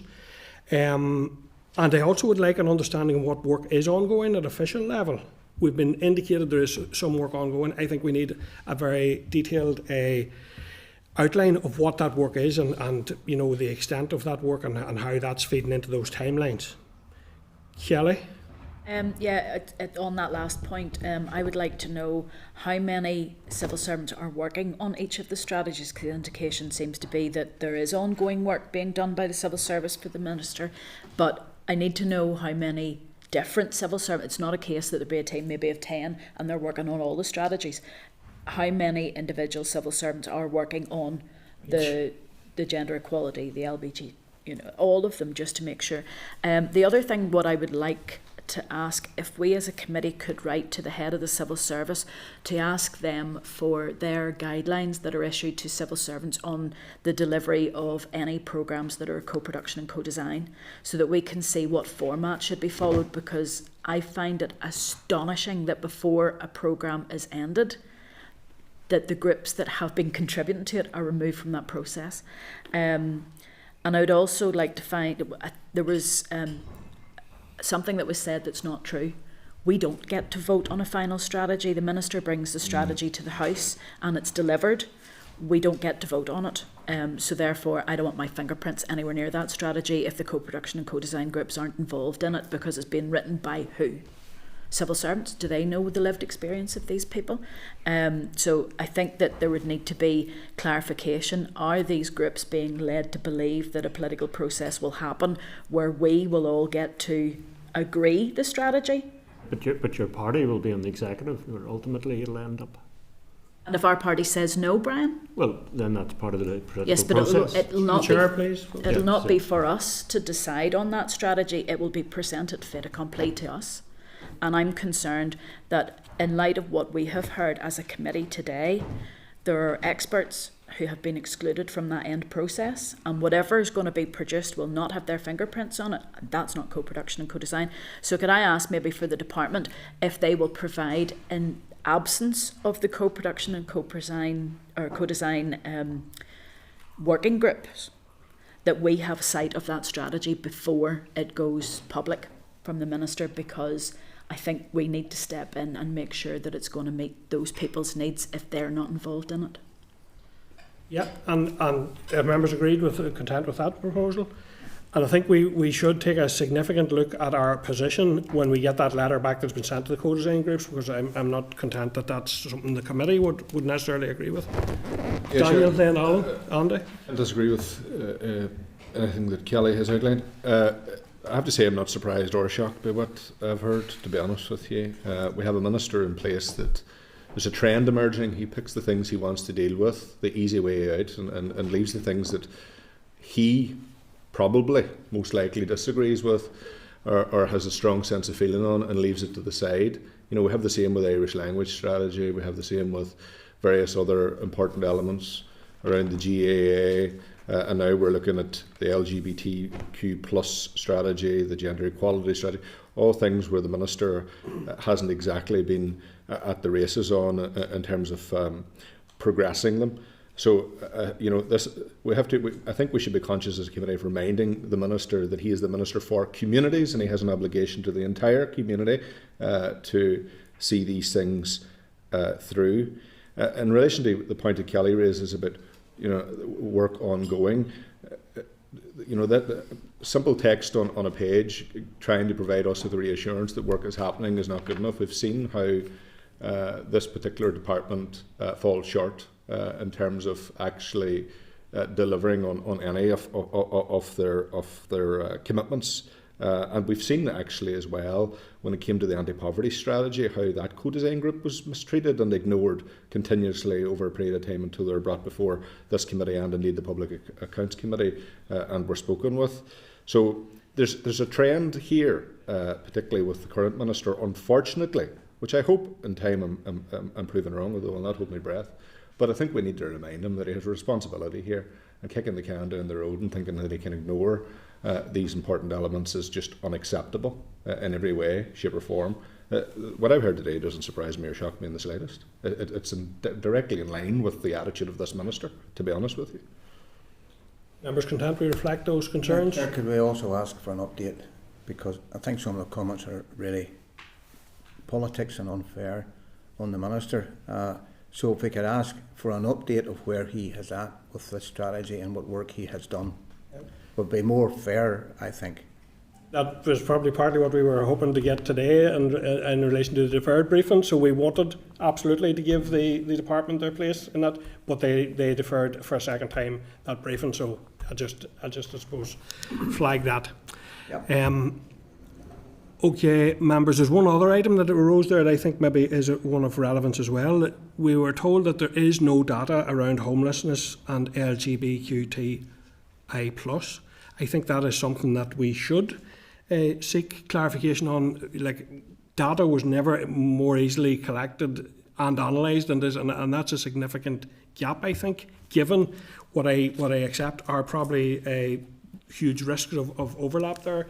So I think it would be worthwhile writing to probably the department in the first instance to see, are they aware of that, and can they look at how that data might be started to be collected in the time ahead, if members are content. I would agree, but I have a concern about collecting data, that it just sits there. You've got the information, but you don't do anything with it, and there's no outcomes. And that's something that I would be concerned about, no matter what the issue is that we collect data on. What's the outcome? And how do we measure the outcome? And how long, what time frame do we have before we start to measure? Well, I suppose for me, the outcome would be that then that information gets fed into all of these much needed strategies and into government policy. That you then, once you understand, because you have to, what gets measured gets done. So if you don't realise there's a problem or you're not collecting that data, then you don't put a focus on addressing it. So you can't address it effectively without knowing the scale of it. So I think you're right. There's no point, and I wouldn't be in favour of collecting data just to know it. What I would want the data collected for is to be able to act upon it. So, Kelly? I'm just going to say that if you collect data, then that establishes objective need, and that was what is supposed to be in all of those strategies. If only we had a strategy, but we're not getting the strategy to even ask those people to collect the data, to feed it in, to fulfil the strategy's outcomes. Andy, you were looking? Yeah, no, Chair, I just think, obviously, from what we've heard from all of the co-design groups, etc., that all of the strategies are clearly important and they're cross-cutting. So if maybe we could just get a reminder from the department as to the thought process and rationale as to why they took certain strategies forward first, especially given what I've heard here today in that they're all cross-cutting and they're pretty much mutually exclusive. So I think that's important to get a better understanding, indeed for those groups to get an understanding as to the thought process and rationale. Yep, members content with that? Yes. Clerk, are you content with Yeah. all that information? Okay, members, so we're going to take a short break now to allow to get the room set up for that. There's obviously significant translation and that taking place for the next session. So we'll take a 6-minute break there and resume at 11:40, please, members. Thank you.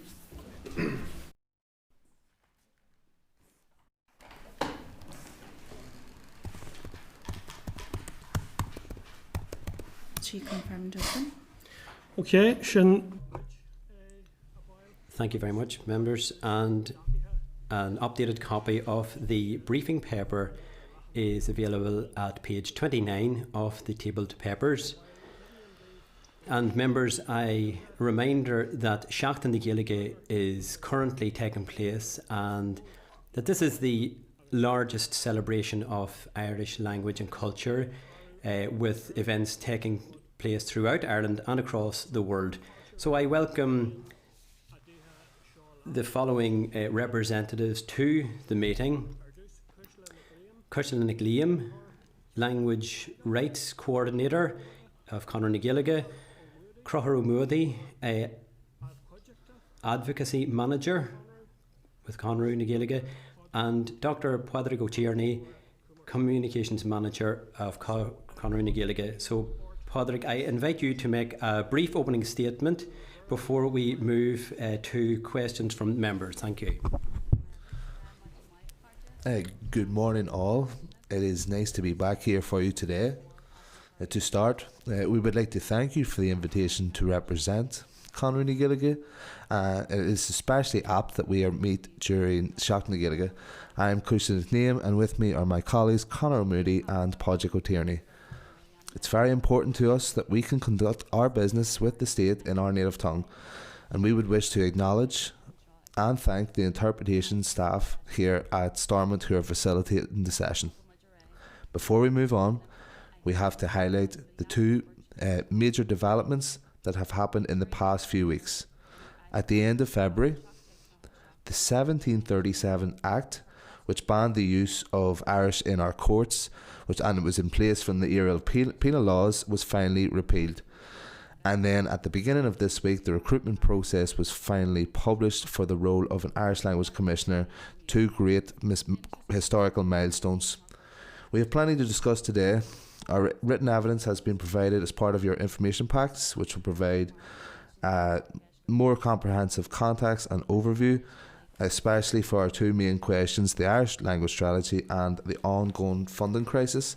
Crothar will bring you up to speed on the North Sound funding situation, but before I hand over to Paddy to talk about the Irish language strategy. Good morning. As set out in your packs, the Irish language strategy is a commitment that was first made way back at the St Andrews Agreement in 2006. From that, there is now a statutory provision as part of the 1998 Act under the Section 28D. This legal duty has yet to be fulfilled. The New Decade, New Approach Agreement of 2020 promised that a draft strategy would be ready within 6 months. This commitment was also not fulfilled. Conor na Gaeilge took 2 judicial reviews in 2017 and 2022 on this issue, and in each case got a ruling that the executive has in fact failed to introduce a strategy, with the later declaration urging that executive to act with expedition. Conor na Gaeilge is co-chair of the co-design group dealing with the development of the strategy, and between November 2021 and November 2023 we prepared a comprehensive action plan representative of needs of the Irish language community based on best practice, a strategy that would bring around significant interventions assisting the current language revival process currently underway. Those recommendations must be a key foundation to the new strategy. Currently, we are waiting for the Minister to submit a draft strategy. The Minister recently failed to give any commitment or indication to his committee that there will be a strategy in place during the current mandate. He said that the cross-departmental working group is looking at what they can do. Just to clarify, clarify to the committee, our records show this group started working in March 2022, 3 years ago, and possibly even further back since.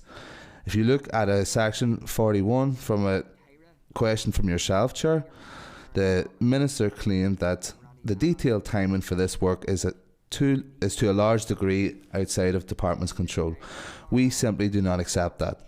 The Minister could and should provide guidance and accompanying timeline and guidance directing to the work as to be completed as a matter of urgency.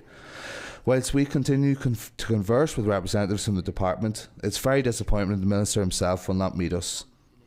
To date, the Minister has not accepted any of the 3 meetings we asked for to discuss the strategy and funding issues. We noted the victory of the CAJ in the High Court last week that the Executive failed in their duty to introduce an anti-poverty strategy. At the Ardèche of Conwy na Gaeilge a month ago, an emergency resolution was passed directing us to return back to the courts.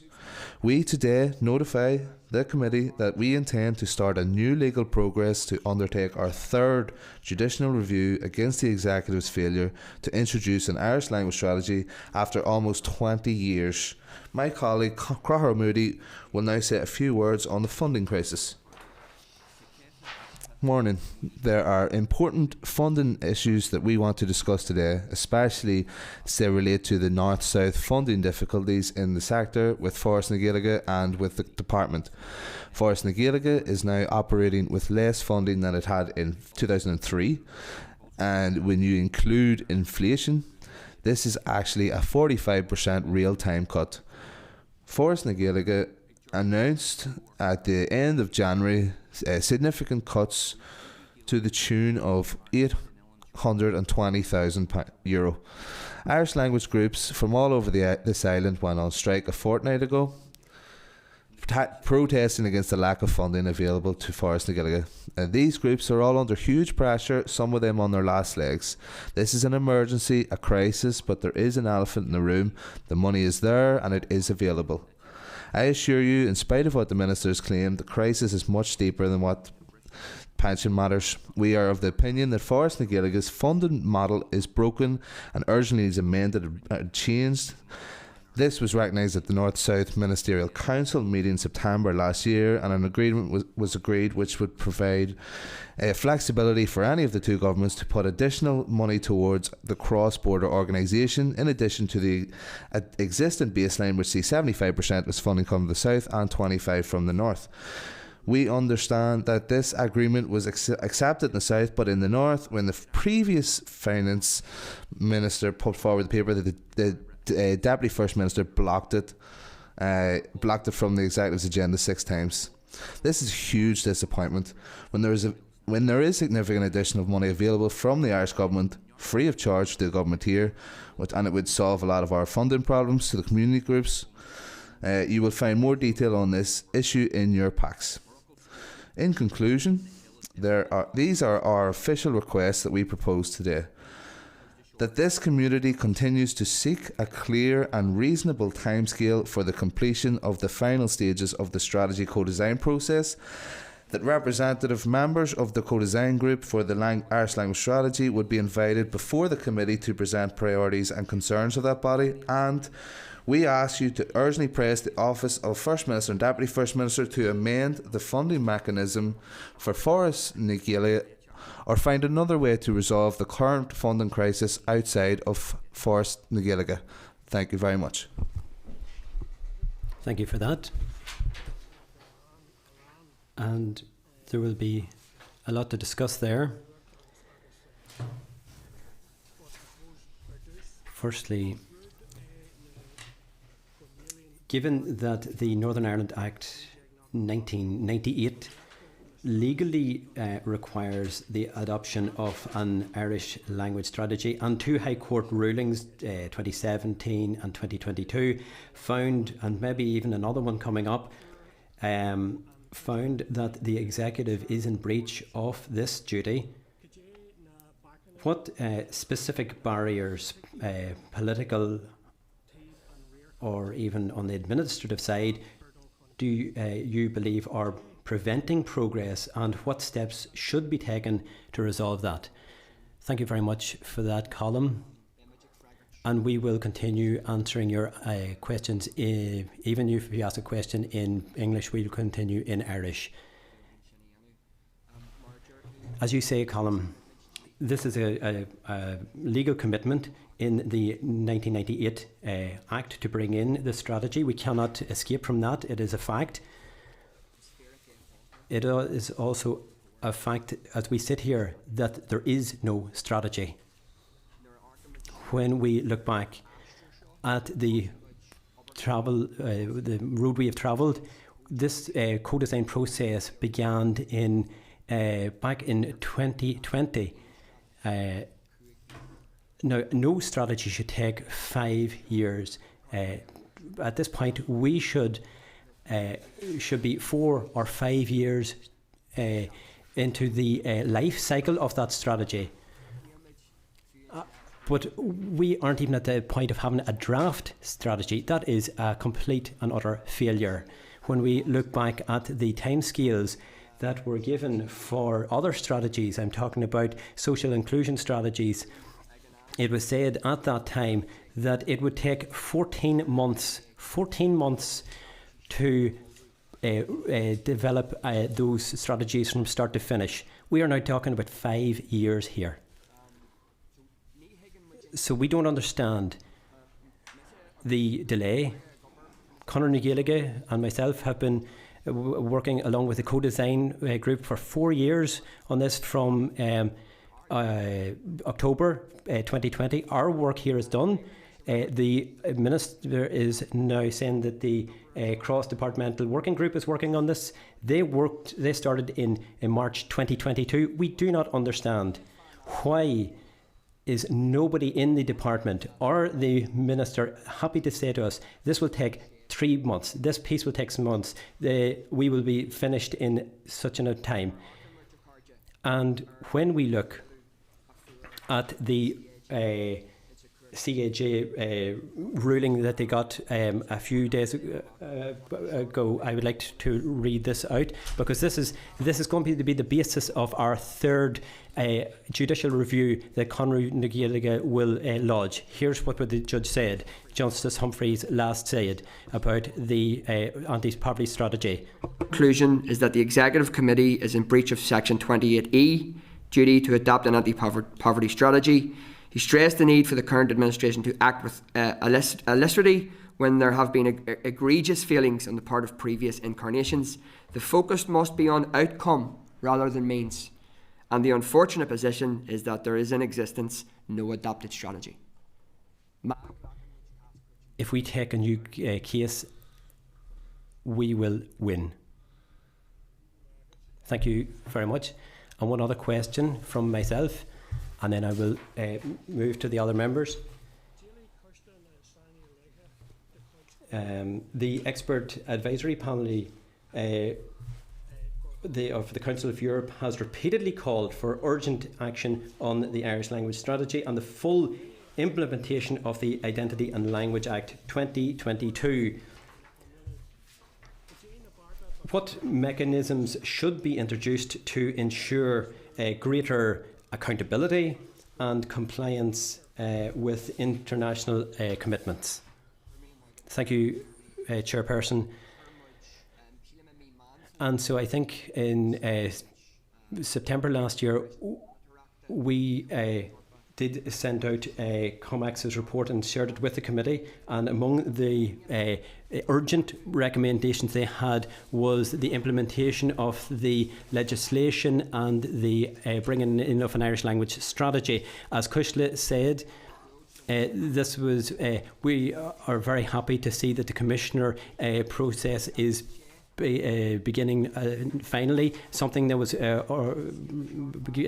committed to back in NDNA. But again, we see plenty of delay there too. Although we have the have legislation, and that is going to lay down rules for public bodies. We look at this strategy as a roadmap, if you like, so that we can take the revival of the Irish language from where we are to where we want to go. Whenever the co-design committee wrote to the Minister in November, of course we never got any answer to that correspondence up until this point. We impressed upon the Minister how important it was to have deadlines for the strategies. And one of the things that we are very worried about, some of the things that we have impressed upon the Minister and indeed the department, it's in your strategies. We look at how Wales are proceeding. They're looking for 1 million Welsh speakers. We look at how they are trying to increase Welsh language immersion education, whereas in the north we're talking. We have no such figures in our strategy. To come back to your question, we are very worried whenever we see the length of time it took to get the anti-poverty strategy off the ground. We are worried that the recommendations that came from the expert panel will be thrown in the bin, and that we are looking at how our process is going. We're worried that the recommendations that we made will be set aside, and that there will be a strategy that won't make any difference on the ground. If we are going to take this amount of time to produce a statement, it has to be good. It has to be strong, and it has to be resourced. If we don't do that, it's a complete waste of time, and we will not be happy with that, to accept that. And on a practical level, with regard to the expert report, it is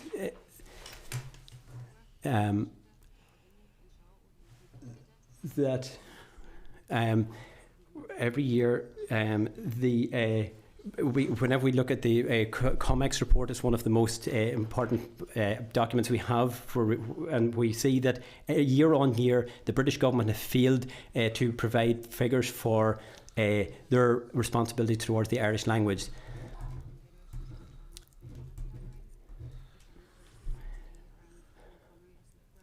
And so, with regard to political blocks, with regard to the strategy, the Irish language strategy that was tried to be put on the agenda 26 times by the Communities Minister, and that was blocked 26 times. And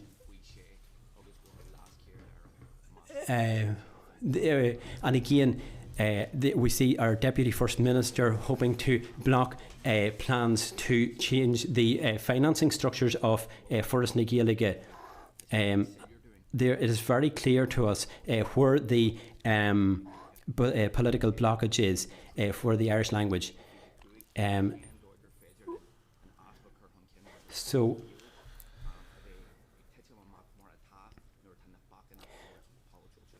when it's very clear that those political blockages stop with the DUP. Thank you very much for that. I'm now moving to Melissa, and then Sean, and then Brian. Melissa, please, if you want to ask a question. Thank you very much. You're very welcome, and it's nice to welcome you here again here today. And a few things I'd like to mention.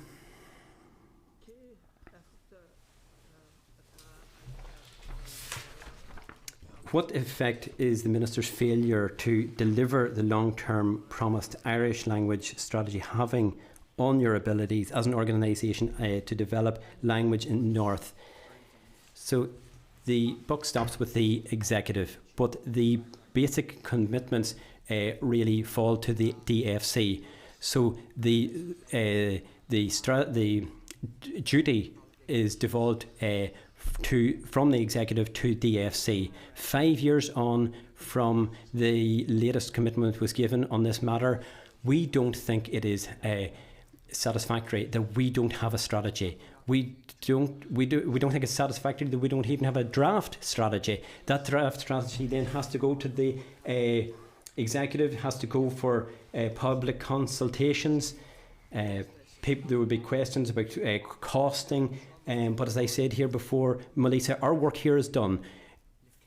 Our work has been done for 4 years, and I'm not talking about a few meetings over a couple of months. We're talking about daily meetings, many hours of work on this. We have put a lot of work into this, invested a lot of time, and we are exhausted with this strategy. And the only reason we are still in the room, and the co-design group, the other members want to walk out, but we think and we believe we can bring forward a strong Irish language strategy. But I think that co-design group are ready to walk out the door as a sign of their frustration. We're asking them not to do that. We're going back to the courts. We do not understand, with 2 High Court rulings under our belt, this is still not a ministerial priority. We don't see any priority being given to this matter. There's no urgency here. And whenever the Minister is refusing openly to provide us with a timescale, what does that say to us? Even if he were to say to us, look at the PFC, even in there it doesn't say that we will finish this strategy. It only says that the work will continue. So we are in very shaky ground here with regard to this strategy. We don't see that it is making any headway, and it's not going anywhere fast. And if it doesn't, we are going back to the courts. It's a shame that he doesn't meet with you, and you have done great work. Conor na Gaeilge, week on week, has done great work. Not only during Seacht na Gaeilge, but every week of the year. And so, in what way will the cuts of Forras na Gaeilge have on your ability to operate your programmes in the communities? And I will let Crogher mention this. But one point you mentioned there, Melissa, about the Minister not being happy to meet with us. I would like to put on record that we wrote to the Minister in February last year asking for a meeting. We got an official rejection. He said that there were no spaces on his agenda to answer these questions. Again, as a co-design group, we wrote to them. We wanted to share our worries, our concerns. We didn't even get an answer to that correspondence. A few weeks ago, we wrote to him for the 3rd time, and a few days ago, we got our answer that I will not be answering. I will not be meeting with you. We don't believe that is satisfactory. What we want to say, basically, that we're worried. We have expectations here. We would like to discuss these, because at some point we're going to have to make decisions. He will have to make decisions. The anti-poverty strategy had one strategy, and the Minister had his own strategy, and they were very different. But if the Minister wants to take, for the Irish language community to take ownership of this question, he has to show interest in the subject, and we're very worried that he's not accepting our invitations. Forras na Gaeilge, as you know, was set up after the Good Friday Agreement.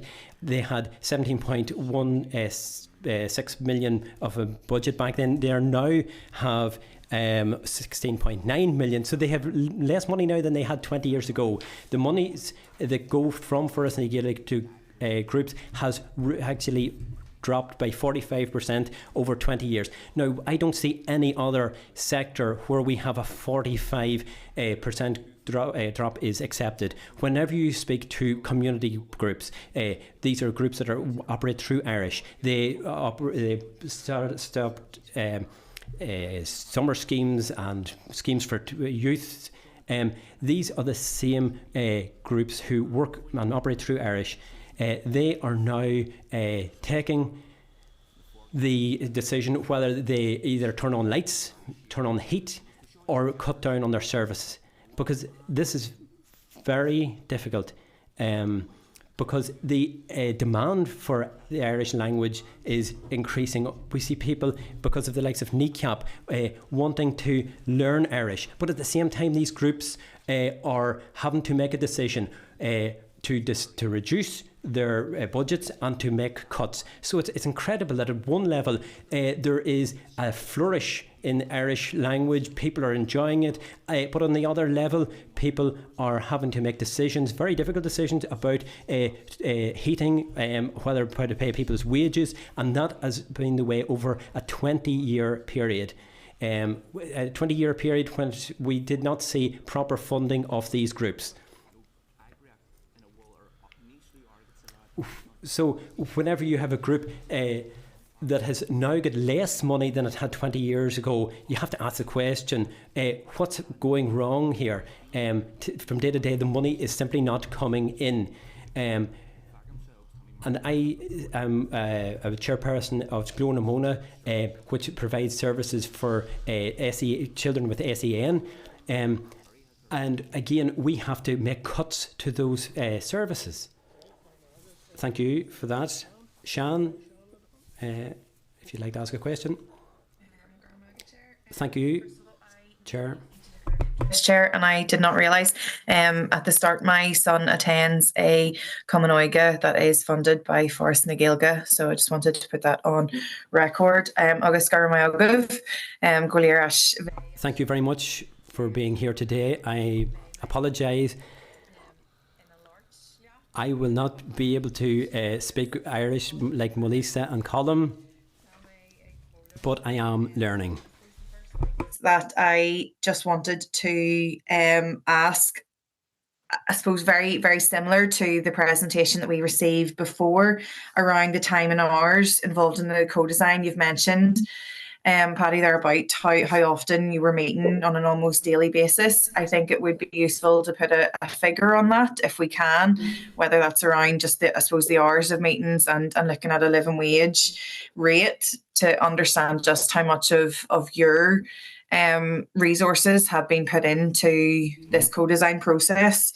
In terms of your Conradh na Gaeilge have repeatedly emphasised the need for measurable targets in the strategy, and I'm just wondering if you can outline how the removal of some of those census-based targets weakens the potential impact of the strategy. You've talked about the practical consequences, and I see it in my own community in terms of the funding that is received, whether that's by community groups or the Common Oiga. But is there any other I suppose the consequences, the positive consequences that we could see with improved funding in terms of that Forest na Gaeilge offering? And in relation to that Forest na Gaeilge funding, I know that the issue that had been raised by the Deputy First Minister as an answer to why she wasn't accepting the Finance Minister's point would have been the impact on the north-south balance of involvement and around those ratios. Is there anything that you can speak to around that in terms of your own assessment, whether the south putting more money into that agreement, what impact would that then have, do you foresee, I suppose, on the outplans of that? And then my last question is just around public confidence. And I've obviously heard from yourselves. You were one of the groups that had contacted me, quite similar to the Women's Policy Group, around the lack of engagement and denial of meetings. What has the impact of the repeated denial of meetings with yourselves and other Irish language activists by the Minister had on I suppose, that wider Irish-speaking community? Thank you, Sean. And I'll start with the last question. I suppose the effect of that failure with regard to the Minister to accept our meetings and even to write back saying thanks but no thanks, you lose confidence. You lose hope that the department has any interest in the issue. We have been working with the officials in the we've been working with Ian Greenway, and we have a very good working relationship with Ian, and that work continues apace. But as you know, there's nothing quite like meeting with the Minister. At the end of the day, it's the Minister who will make the decision what will end up in the final strategy. So really we have to speak to the Minister. If you don't get to do that, you lose confidence very quickly that they have any interest in doing this properly. And we want to be open about that. I've been doing a few quick maths, but you're talking about hundreds of hours of labour. It would be very difficult to give you a ballpark figure. We've been meeting with people in the DFC in the Gaeltacht area quarter from 9 o'clock to 9, from 9 to 5. You're looking at papers from week to week. It is a huge undertaking, and I have to give great praise to the 12 groups like Forest na Gaelic, Gaeliga, Corley na Gael, Sculliachta, Glór na Mona, and Dram Jarrig, Turris, they're all on the co-design group, and they all worked very hard on this and sharing their expertise and missing out on other work that they probably should be doing over that 4-year period. We are losing our confidence in this process. You mentioned deadlines, Sean. Of course, whenever the expert advisory panel report was published in February 2022, the first stage of the co-design process that Deirdre Hargery MLA took at the time, there were overarching targets, and the expert group said that there should be overarching targets, and those overarching targets were taken out. We were told we are not allowed to have them, and we impressed upon the department that we were not happy to accept that. I mentioned before about the Welsh the ambitious plans, which has that has a very clear strategy, and it's not enough to say we want more Gael Scollina. We need to have a figure with that. If we're going to make a strategy, there has to be action, there has to be a budget, and there has to be a time lane, because you have to work towards something. So in 2022, they were saying in in Ireland, the expert group said 500,000 people with an ability in Irish within 20 years, 20,000 people with Irish as their main language, and increasing the IME to 10% of the overall school population. So it is very important to return to that process, Sean. And if we look, for example, at the housing strategy that the Minister himself announced recently, he was talking about 33,000 social housing by the year 2039. We was talking about thousands of children being able to access childcare benefits. So there are plenty of deadlines and targets in there. So why can't we have targets in our strategy? And so maybe Crocher might want to come in at this point.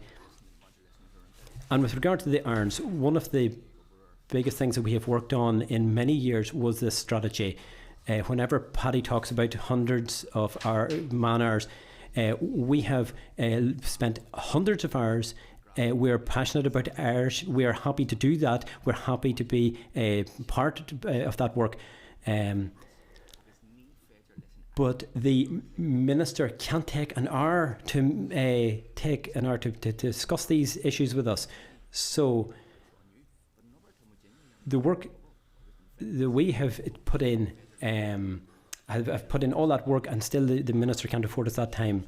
With regard to the ratios for fund financing, 75% comes from the south, 25% from the north. That is not working. For a year, we have a systematic crisis in Forras na Gaeilge. They, as I said before, they have less money today than they had in 2003. That was recognised at the highest levels of government. People in this within Forras na Gaeilge, within the civil service, they recognised that we had a problem. So in the NSMC meeting in September, they recognised that they needed a short-term way of resolving this issue, and to bring in a funding mechanism that would allow one state to put in extra money to help those problems. That happened in September 2024 because there was no agreement in that. Because of the lack of agreement, there's now 820,000 euro of cuts coming down the line. And we are now trying to tackle the funding crisis, not only in the north but in the south. And without taking in other points, we are just talking about keeping our heads above water, keeping our doors open. We had a strike action last week, a few weeks ago, and they're coming to us that we have to make a decision. Do we turn on the lights? Do we turn on the heat? Or do we pay our workers' pensions? That's something that that happens in no other sector. We understand that there are cuts left and right, but that there are difficulties with funding. But the southern government are telling us, here's €1 million. You don't have to give the same amount of funding. Here's free money. And it appears to us that that is being blocked by the Deputy First Minister. But she won't even allow this onto the agenda. That's incredible. Because groups on the coalface are struggling. So the priority number one is to keeping the doors open, keeping the summer schemes going, and then we can talk about the extra work we would like to do after that. And a very quick point with regard to public confidence. I think this time last year when we came before you, we impressed upon you the point, the need to restore public confidence in this process that had been lost over 20 years. And so I can now say more confidently today than at that time that the public confidence has now been completely lost. Thank you. We're now going to Brian. And you're very welcome to the committee.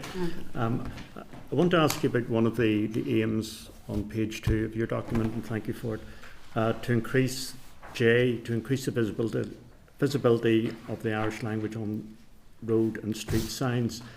As you'll be aware, on Belfast City Council there was a long-standing policy of permitting dual language street signs, most often in Irish, where a clear majority of residents wished to have those.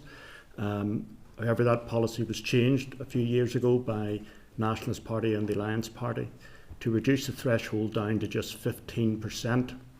And I strongly feel that this has actually increased tensions in areas that are quietly mixed and where it is damaging community relations. Do you acknowledge that residents do have the right not to want Irish street signs, which many view as cultural branding of their area, and that these should not be imposed politically, where a majority of residents who have replied have said that they do not want them? I'll take that question. Thank you for that. I think it's important, first of all, to understand where the 15% recommendation came in Belfast, and we think that that given our policies come from international experts, and that coincides with the 15% of the special repertoire for 2017. That amount was lessened in Belfast because Irish, of course, is a minority language, and of course minority languages should not be dependent on majorities. That's not the way things are, and it should never have been a referendum. So if there was enough demand for that street sign, and that's where we came to the 15%. And we should remember that Irish is for everyone, and it doesn't matter if it's different councils, like in Armagh, Bantbridge and Craigavon. If that if the demand meets the threshold of 6%, it seems to be that the DUP are the ones who are blocking, and I think also that most of the time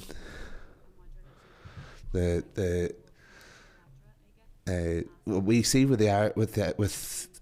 blocks on the Irish language is to a lack of information. We must normalise the Irish language, and I think the last point was made there, and I accept the question, Brian. Thank you. We have an example in Armagh, Bantbridge, Craigavon at the minute, where 87% of the street were you looking at. We're looking to sign in Irish, and 3% weren't, and 3% ended up winning, and the sign wasn't implemented. And we want to see how equality and justice is put into this question. We want, if I can question you, Bran, what figure yourself would you give for a threshold to meet for a sign? Would you say 50%? We don't see that DUP are treating this question fairly. One stance in Belfast, one stance in Armagh, one stance in the Glens of Antrim, one stance in the North Coast. It's clear to us that there's not a universal stance for the DUP on this question, especially whenever minority languages are looking for their rights. That's a question for you, Brian. Well, it's a policy which is set by each council, and it's devolved to each council to set their threshold. Regarding the 15%, I mean, that is ridiculously low. When we're told this has come from international examples, it's probably in situations where you have different language groups where people can't speak each other's languages. Everyone, with respect, everyone who speaks Irish speaks English as well. People have every right to speak Irish, to enjoy it and to use it, and it's part of all of our cultural heritage. I get that. It's one of 5 Celtic languages in the British Isles, and 6 if you include Breton in France. So I understand it's part of our cultural wealth, but it is also linked to people's identity, culture, and there's a political aspect to it. So when it is being imposed against the wishes of residents, I will speak out against that, and my party will speak about it. And I'll give you 2 examples. At a vote at Belfast City Council Committee last week, in my constituency, North Belfast, Sunningdale Park North, 22 residents said they were for an Irish street sign, 33 were against, but that was pushed through by nationalist parties. And Ben Madigan Park South, 22 were for an Irish street sign, 26 were against, and that was pushed through by nationalist parties. So in both cases, a majority of residents didn't want it, as they're entitled to have that view, but it was So my question is, when signs are being voted through politically by nationalist parties and against the majority wishes of residents and unionist representatives, do you not have concerns that this is only politicising, increasing the politicisation of the Irish language? So, listen, no, we actually must move on, Brian. This is not on today's agenda, so I'm going to... Daniel, it's a pertinent issue. Daniel. Thanks very much, Chair. Thanks to each of you for being with us. I always enjoy your presentations. They're always very much to the point and completely honest. I have to say, as I've said to our previous witnesses, I am not shocked or surprised in the slightest, and I think you've put the hammer firmly on the nail in terms of where this is being blocked and by who. This is a political blockage, and it is happening squarely in the corner of the DUP. And I would like to say, Chair, as well, that language does not threaten any of us. It enriches our lives and our experiences. It says a lot about any individual that feels threatened by a particular language, because certainly it shouldn't be the case whatsoever. And I will say as well, Chair, because this is important for the record as well, if there's anyone politicising the Irish language, it's the DUP. There's no one else politicising this in any way, shape or form, and I want to put that firmly on the record. And it's not just by the comments that are made at this committee today, it's by the actions or inactions of the Minister that is responsible for carrying forward a strategy, and he's done nothing about it. And it's the height of bad manners and complete ignorance that the Minister has not taken the time to meet with yourselves, given the energy and the work that you've put in to getting us to the point that we're in. I understand your frustration. I feel it actually today, and that of many others as well. I've really nothing to add, only that you have my full support. We'll continue to advocate completely for you and to hold the Minister to account. But I do think, Chair, that it is for this committee to send a message to the Minister for Communities that this is entirely disgraceful behaviour and it's unacceptable in every single way. He cannot continue to get away with this and expect the support of this committee in other aspects of his choosing. This is unacceptable. And I'm fed up with good groups such as this one coming before us, telling us about the fantastic work they're doing in the community and how they've been hamstrung on funding, and how strategies such as this one, which is very, very important and which is a key commitment by the Executive, has not been brought forward. It is very, very frustrating, and it needs to be a very clear message from this committee that the behaviour of the Minister and nitpicking the things that he wants to take forward and leaving the other things that he finds are uncomfortable with on the sidelines is not acceptable whatsoever. It's very, very frustrating, but you have my support, and I'm very grateful for your honesty, to be honest, and keep that up and take the fight to the court if need be, because you'll have our full support. Thank you for that, Daniel. That means a lot to get the support from other parties around the table. If we look at the pages, if you want to look at the pages in your packs, the Irish community is growing. The language is stronger for younger communities, younger ages, so it will constantly start to grow. And we must have the right supports for this Irish language. It has to happen in this department, and we are not going to be happy to wait. This is a test for the commitment, for the Minister. We got the invitation to come here today. We're not here for shouting to Gilligan, just to speak a couple of words in Irish and head home happy. We're here to challenge you and to tell you we are going to the courts for the third time. Now, we should be here maybe back in March next year to say we're going back for the fourth case. And it's something that we're just not going to take. We'll come back to that at the end of the meeting. And now I'm going to Nicola. Go on ahead, Nicola. Thank you, Colin. And hello, friends. I would like to welcome you here today. It's great that you're here, and I appreciate you being here. I apologise myself, I'm not there in person. I would like to ask you one question, and I have broken Irish at the minute, but I am going to ask in English. Last month, the Irish language groups went on strike across the north in relation to the cuts to Forest na Gaeilge. Obviously, this indicates a serious frustration with how language is being funded here in the north.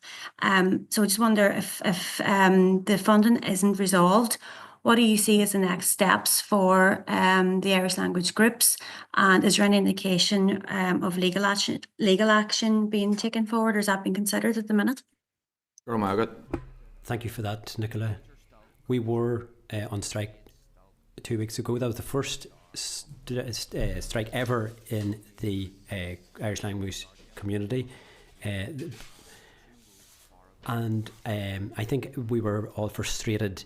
This is a huge step to go on strike, and we know that we are preparing for another demonstration on the 25th and 26th at Stormont. But we have an urgent question here. Irish language groups are throughout the country are struggling, and the Southern government has money. So we have to look at a mechanism to get that money into their pockets. How can we do that? And there's a practical question here. If the DUP continue with their blockage, if the Deputy First Minister is not happy to find a resolution to this problem with regard to the funding mechanism, what do we do? And we have to be think on our feet here.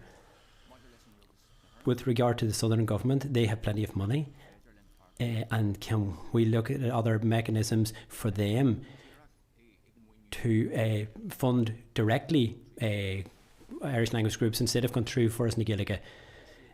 Because Forras na Gaeilge is broken with regard to as a funding mechanism. And so the question is, how can we get this money to the groups on the ground? Youth groups, community groups, people who are dealing with the community from day to day. It's an urgent question for us, and it is very difficult whenever we see these milestones been taken with regard to repealing the 1737 Act. But at the same time, Irish language groups can't even turn on lights or heat and provide youth services. So what is the point of all this legislative reform on a very historic level? But at the same time, groups on the ground who are doing the actual work from day to day can't even get any funding. So that is the challenge we put to the committee and the executive. This is 2025. How do we get money to the Irish language groups on the ground if Forras can't do that? And that is a challenge for the government, North and South.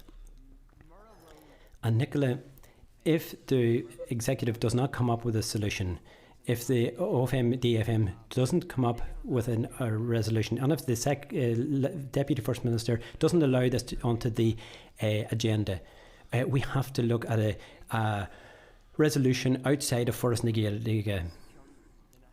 We're talking here about a problem with a cross-border body, a body that was set up under the Good Friday Agreement. That is a crisis that really should be causing many people to scratch their heads, not just in the Irish language community. That there is a serious issue here, that a cross-border body is not working as it should. And the whole ecosystem is suffering as a result. As I say, one of the Good Friday Agreement's key bodies is in crisis here.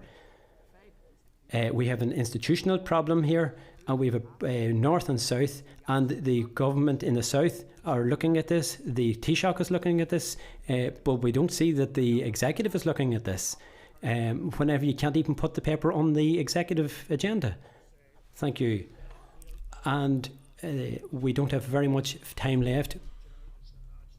But finally, I would like to bring in Kelly. Thank you. Thank you very much, and thank you to Councillor Paddy and Cara for coming here today. I was furious when I saw you in the hall earlier after the last presentation, and today I'm not going to be leaving here happy. I'm going to be furious driving down the road, because we're hearing again from another organisation that is backed by legal requirement for a strategy to be delivered, and it's being held back. So I'm very frustrated. Now, there was a couple of things, Paddy. There was one thing that you said about delivery was outside of the department's control. Have you got to the crux of why the department believe that that delivery is outside of their control whenever they have been chosen by the executive, the Department for Communities, to deliver on this? I just want to make sure I can jiggle them. Just want to make sure I can find where to deliver a strategy and then the recommendations provided for. Yeah, Sheelan, Garager and Tyra. I think the Minister answered a question from Colin recently, and he said the cross-departmental working group, he said that he cannot lay down a time scale because the other groups from the other departments are working on that group, and so he cannot lay down when that work should finish. He can when it suits him. He can say that you have to do your work by May or June if we are to have a strategy, a draft strategy by Christmas. But it's not good enough to say 5 years down the line. And I don't think any government has taken 5 years to come up with a 20-year strategy. So really, from 2006, we should actually at this point be starting on our second 20-year strategy. We hadn't even a draft strategy for the first 20-year strategy. In the answer, the Minister also said that at the end of that, that the next stage will be for me to bring a paper to the executive to ask them to consider and, if content, agree on next steps. Now, he doesn't say that includes a draft strategy. There is no other example in these strategies that we have from this Minister that the government is going to the executive before he takes a draft strategy to the executive. So there is a big question mark here. What is actually going on? Why does the Minister have to go to the executive to get agreement to go to make up a draft strategy? Is that for another 6 months? We don't have any explanation here. You get the executive or expert panel, you bring together a co-design group, and you bring together a cross-departmental working group. We've been doing that work from 2021. After that, then you put all that work together and you come out on the other side with a draft strategy. There's no place in the middle that you have to go back to the executive if you don't have a draft strategy. So maybe, Mr. Chairman, you could answer that question. What is the Minister doing? So why does he have to go back to the executive? I think it's buying time par excellence. He's not happy to answer our questions, so we can't ask him what he's doing and why he's doing what he's doing. We know because of the last court case, we know that the blockage rests with the Deputy First Minister. Whenever and when a minister says that something is going to go to the executive, how do we know what's going to happen at the executive level? Is the Deputy First Minister going to block that? Well, can Brian give us any indication why is there so much buying time and time wasting really on the executive with regard to the draft strategy? I'm going. The question will stay there. This is not a back and forward in that sense, and it's limited in that sense. But there are massive concerns. I have to say, Kelly, very briefly. Just very briefly. Recently, we've heard the judicial outcome of the judicial review that was taken against the Minister for Communities and Executive with regards to the anti-poverty strategy, and as part of the judicial review outcome, it states that if now, the Minister and the Executive weren't found to be at fault, but they were found to have not progressed an anti-poverty strategy. But it does state in the judgment that if anyone is found to be deliberately blocking, I'm paraphrasing now, I'm not quoting, that would be illegal. Is that part of the format of your challenge, potentially going forward? We were delighted to be in the High Court with the CAJ last week. We were there to listen and for the hearing, and we were there for the ruling, and we listened carefully to all of that. At present, our research is continuing. We have put in an FOI request about what is actually going on, what is not going on, and we will it'll be up to us then to take a decision. Do we take the Executive or the Minister or the Deputy First Minister to the courts? It is important to say that although the Executive failed in their last visit to the court, the threshold is very, very high. So it is very. We are very clear about this. The Executive has a statutory duty. They are trying to. That is then put on the Minister's shoulders. It is up to the Minister to bring up Secretary. The Executive can't do that. So at the present time, really, all the delay is stops with the Minister. And that is stops with Gordon Lyons. I don't believe that a reasonable time is 5 years, and much like that judgment, what is the hold up? Sorry, thank you. Okay, just to say briefly, a lot of us attended the session that the Speaker did across the way, and I thought that was a wonderful demonstration of the importance of languages generally, of Gaelic and of Gaelic, and of the very significant influence it has had across these islands, back and forth in terms of our development, socially, culturally, linguistically, and the importance of Irish in that context. And I think that's absolutely the way in which we need to be going forward. I'll come back to you 1 second, Paddy. Yes. We will be picking up on some of the issues following the session, but go ahead, Paddy. You may just agree. I'd just like to say, Colin, that I would like to thank the Speaker and the office of the Speaker, and of course Principal Deputy Speaker Carol. The Minister did actually call into that session at the end. We were very happy to see him, that he recognised it, and we were able to grab him and just show him and let him know how frustrated we were. And now it's a couple of days after, a few days after the event, said that he's still not happy to meet. And listen, I would like to thank you all for your attendance today, and we will see you again shortly. Thank you. Bye. Some cookies. And enjoy yourselves. Okay, members. So, significant concerns and a significant pattern, I have to say, of a range of concerns where there's a lack of progress and a lack of engagement around a number of issues. Kelly?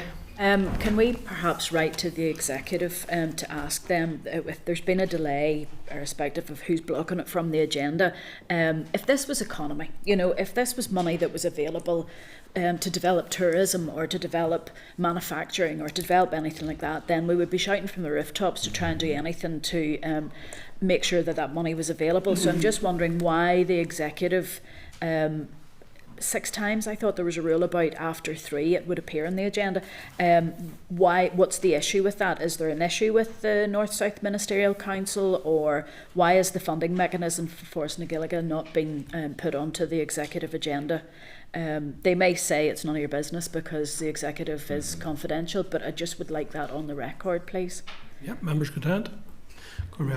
Can I also ask, there's a number of other recommendations or asks that the Conry are making there. Can I ask if members are content to support those and write to the Minister in relation to those, and where it affects TEO, as some of the issues do, that we write to TEO as well? Similarly to that, are members content with that? Yes, please. Okay. Okay, members, Cormagat, Shin Kyon Shin, Agus Bemej Golarai. So we're moving on then to, just let me, I think we're coming here to item 13, Clerk, just going to check, which is the Forward Work Programme. Yep. So members, Forward Work Programme, there's at item, agenda item 13 and at page 177 of your packs. Do members have any comments, or are they content to note the Forward Work Programme?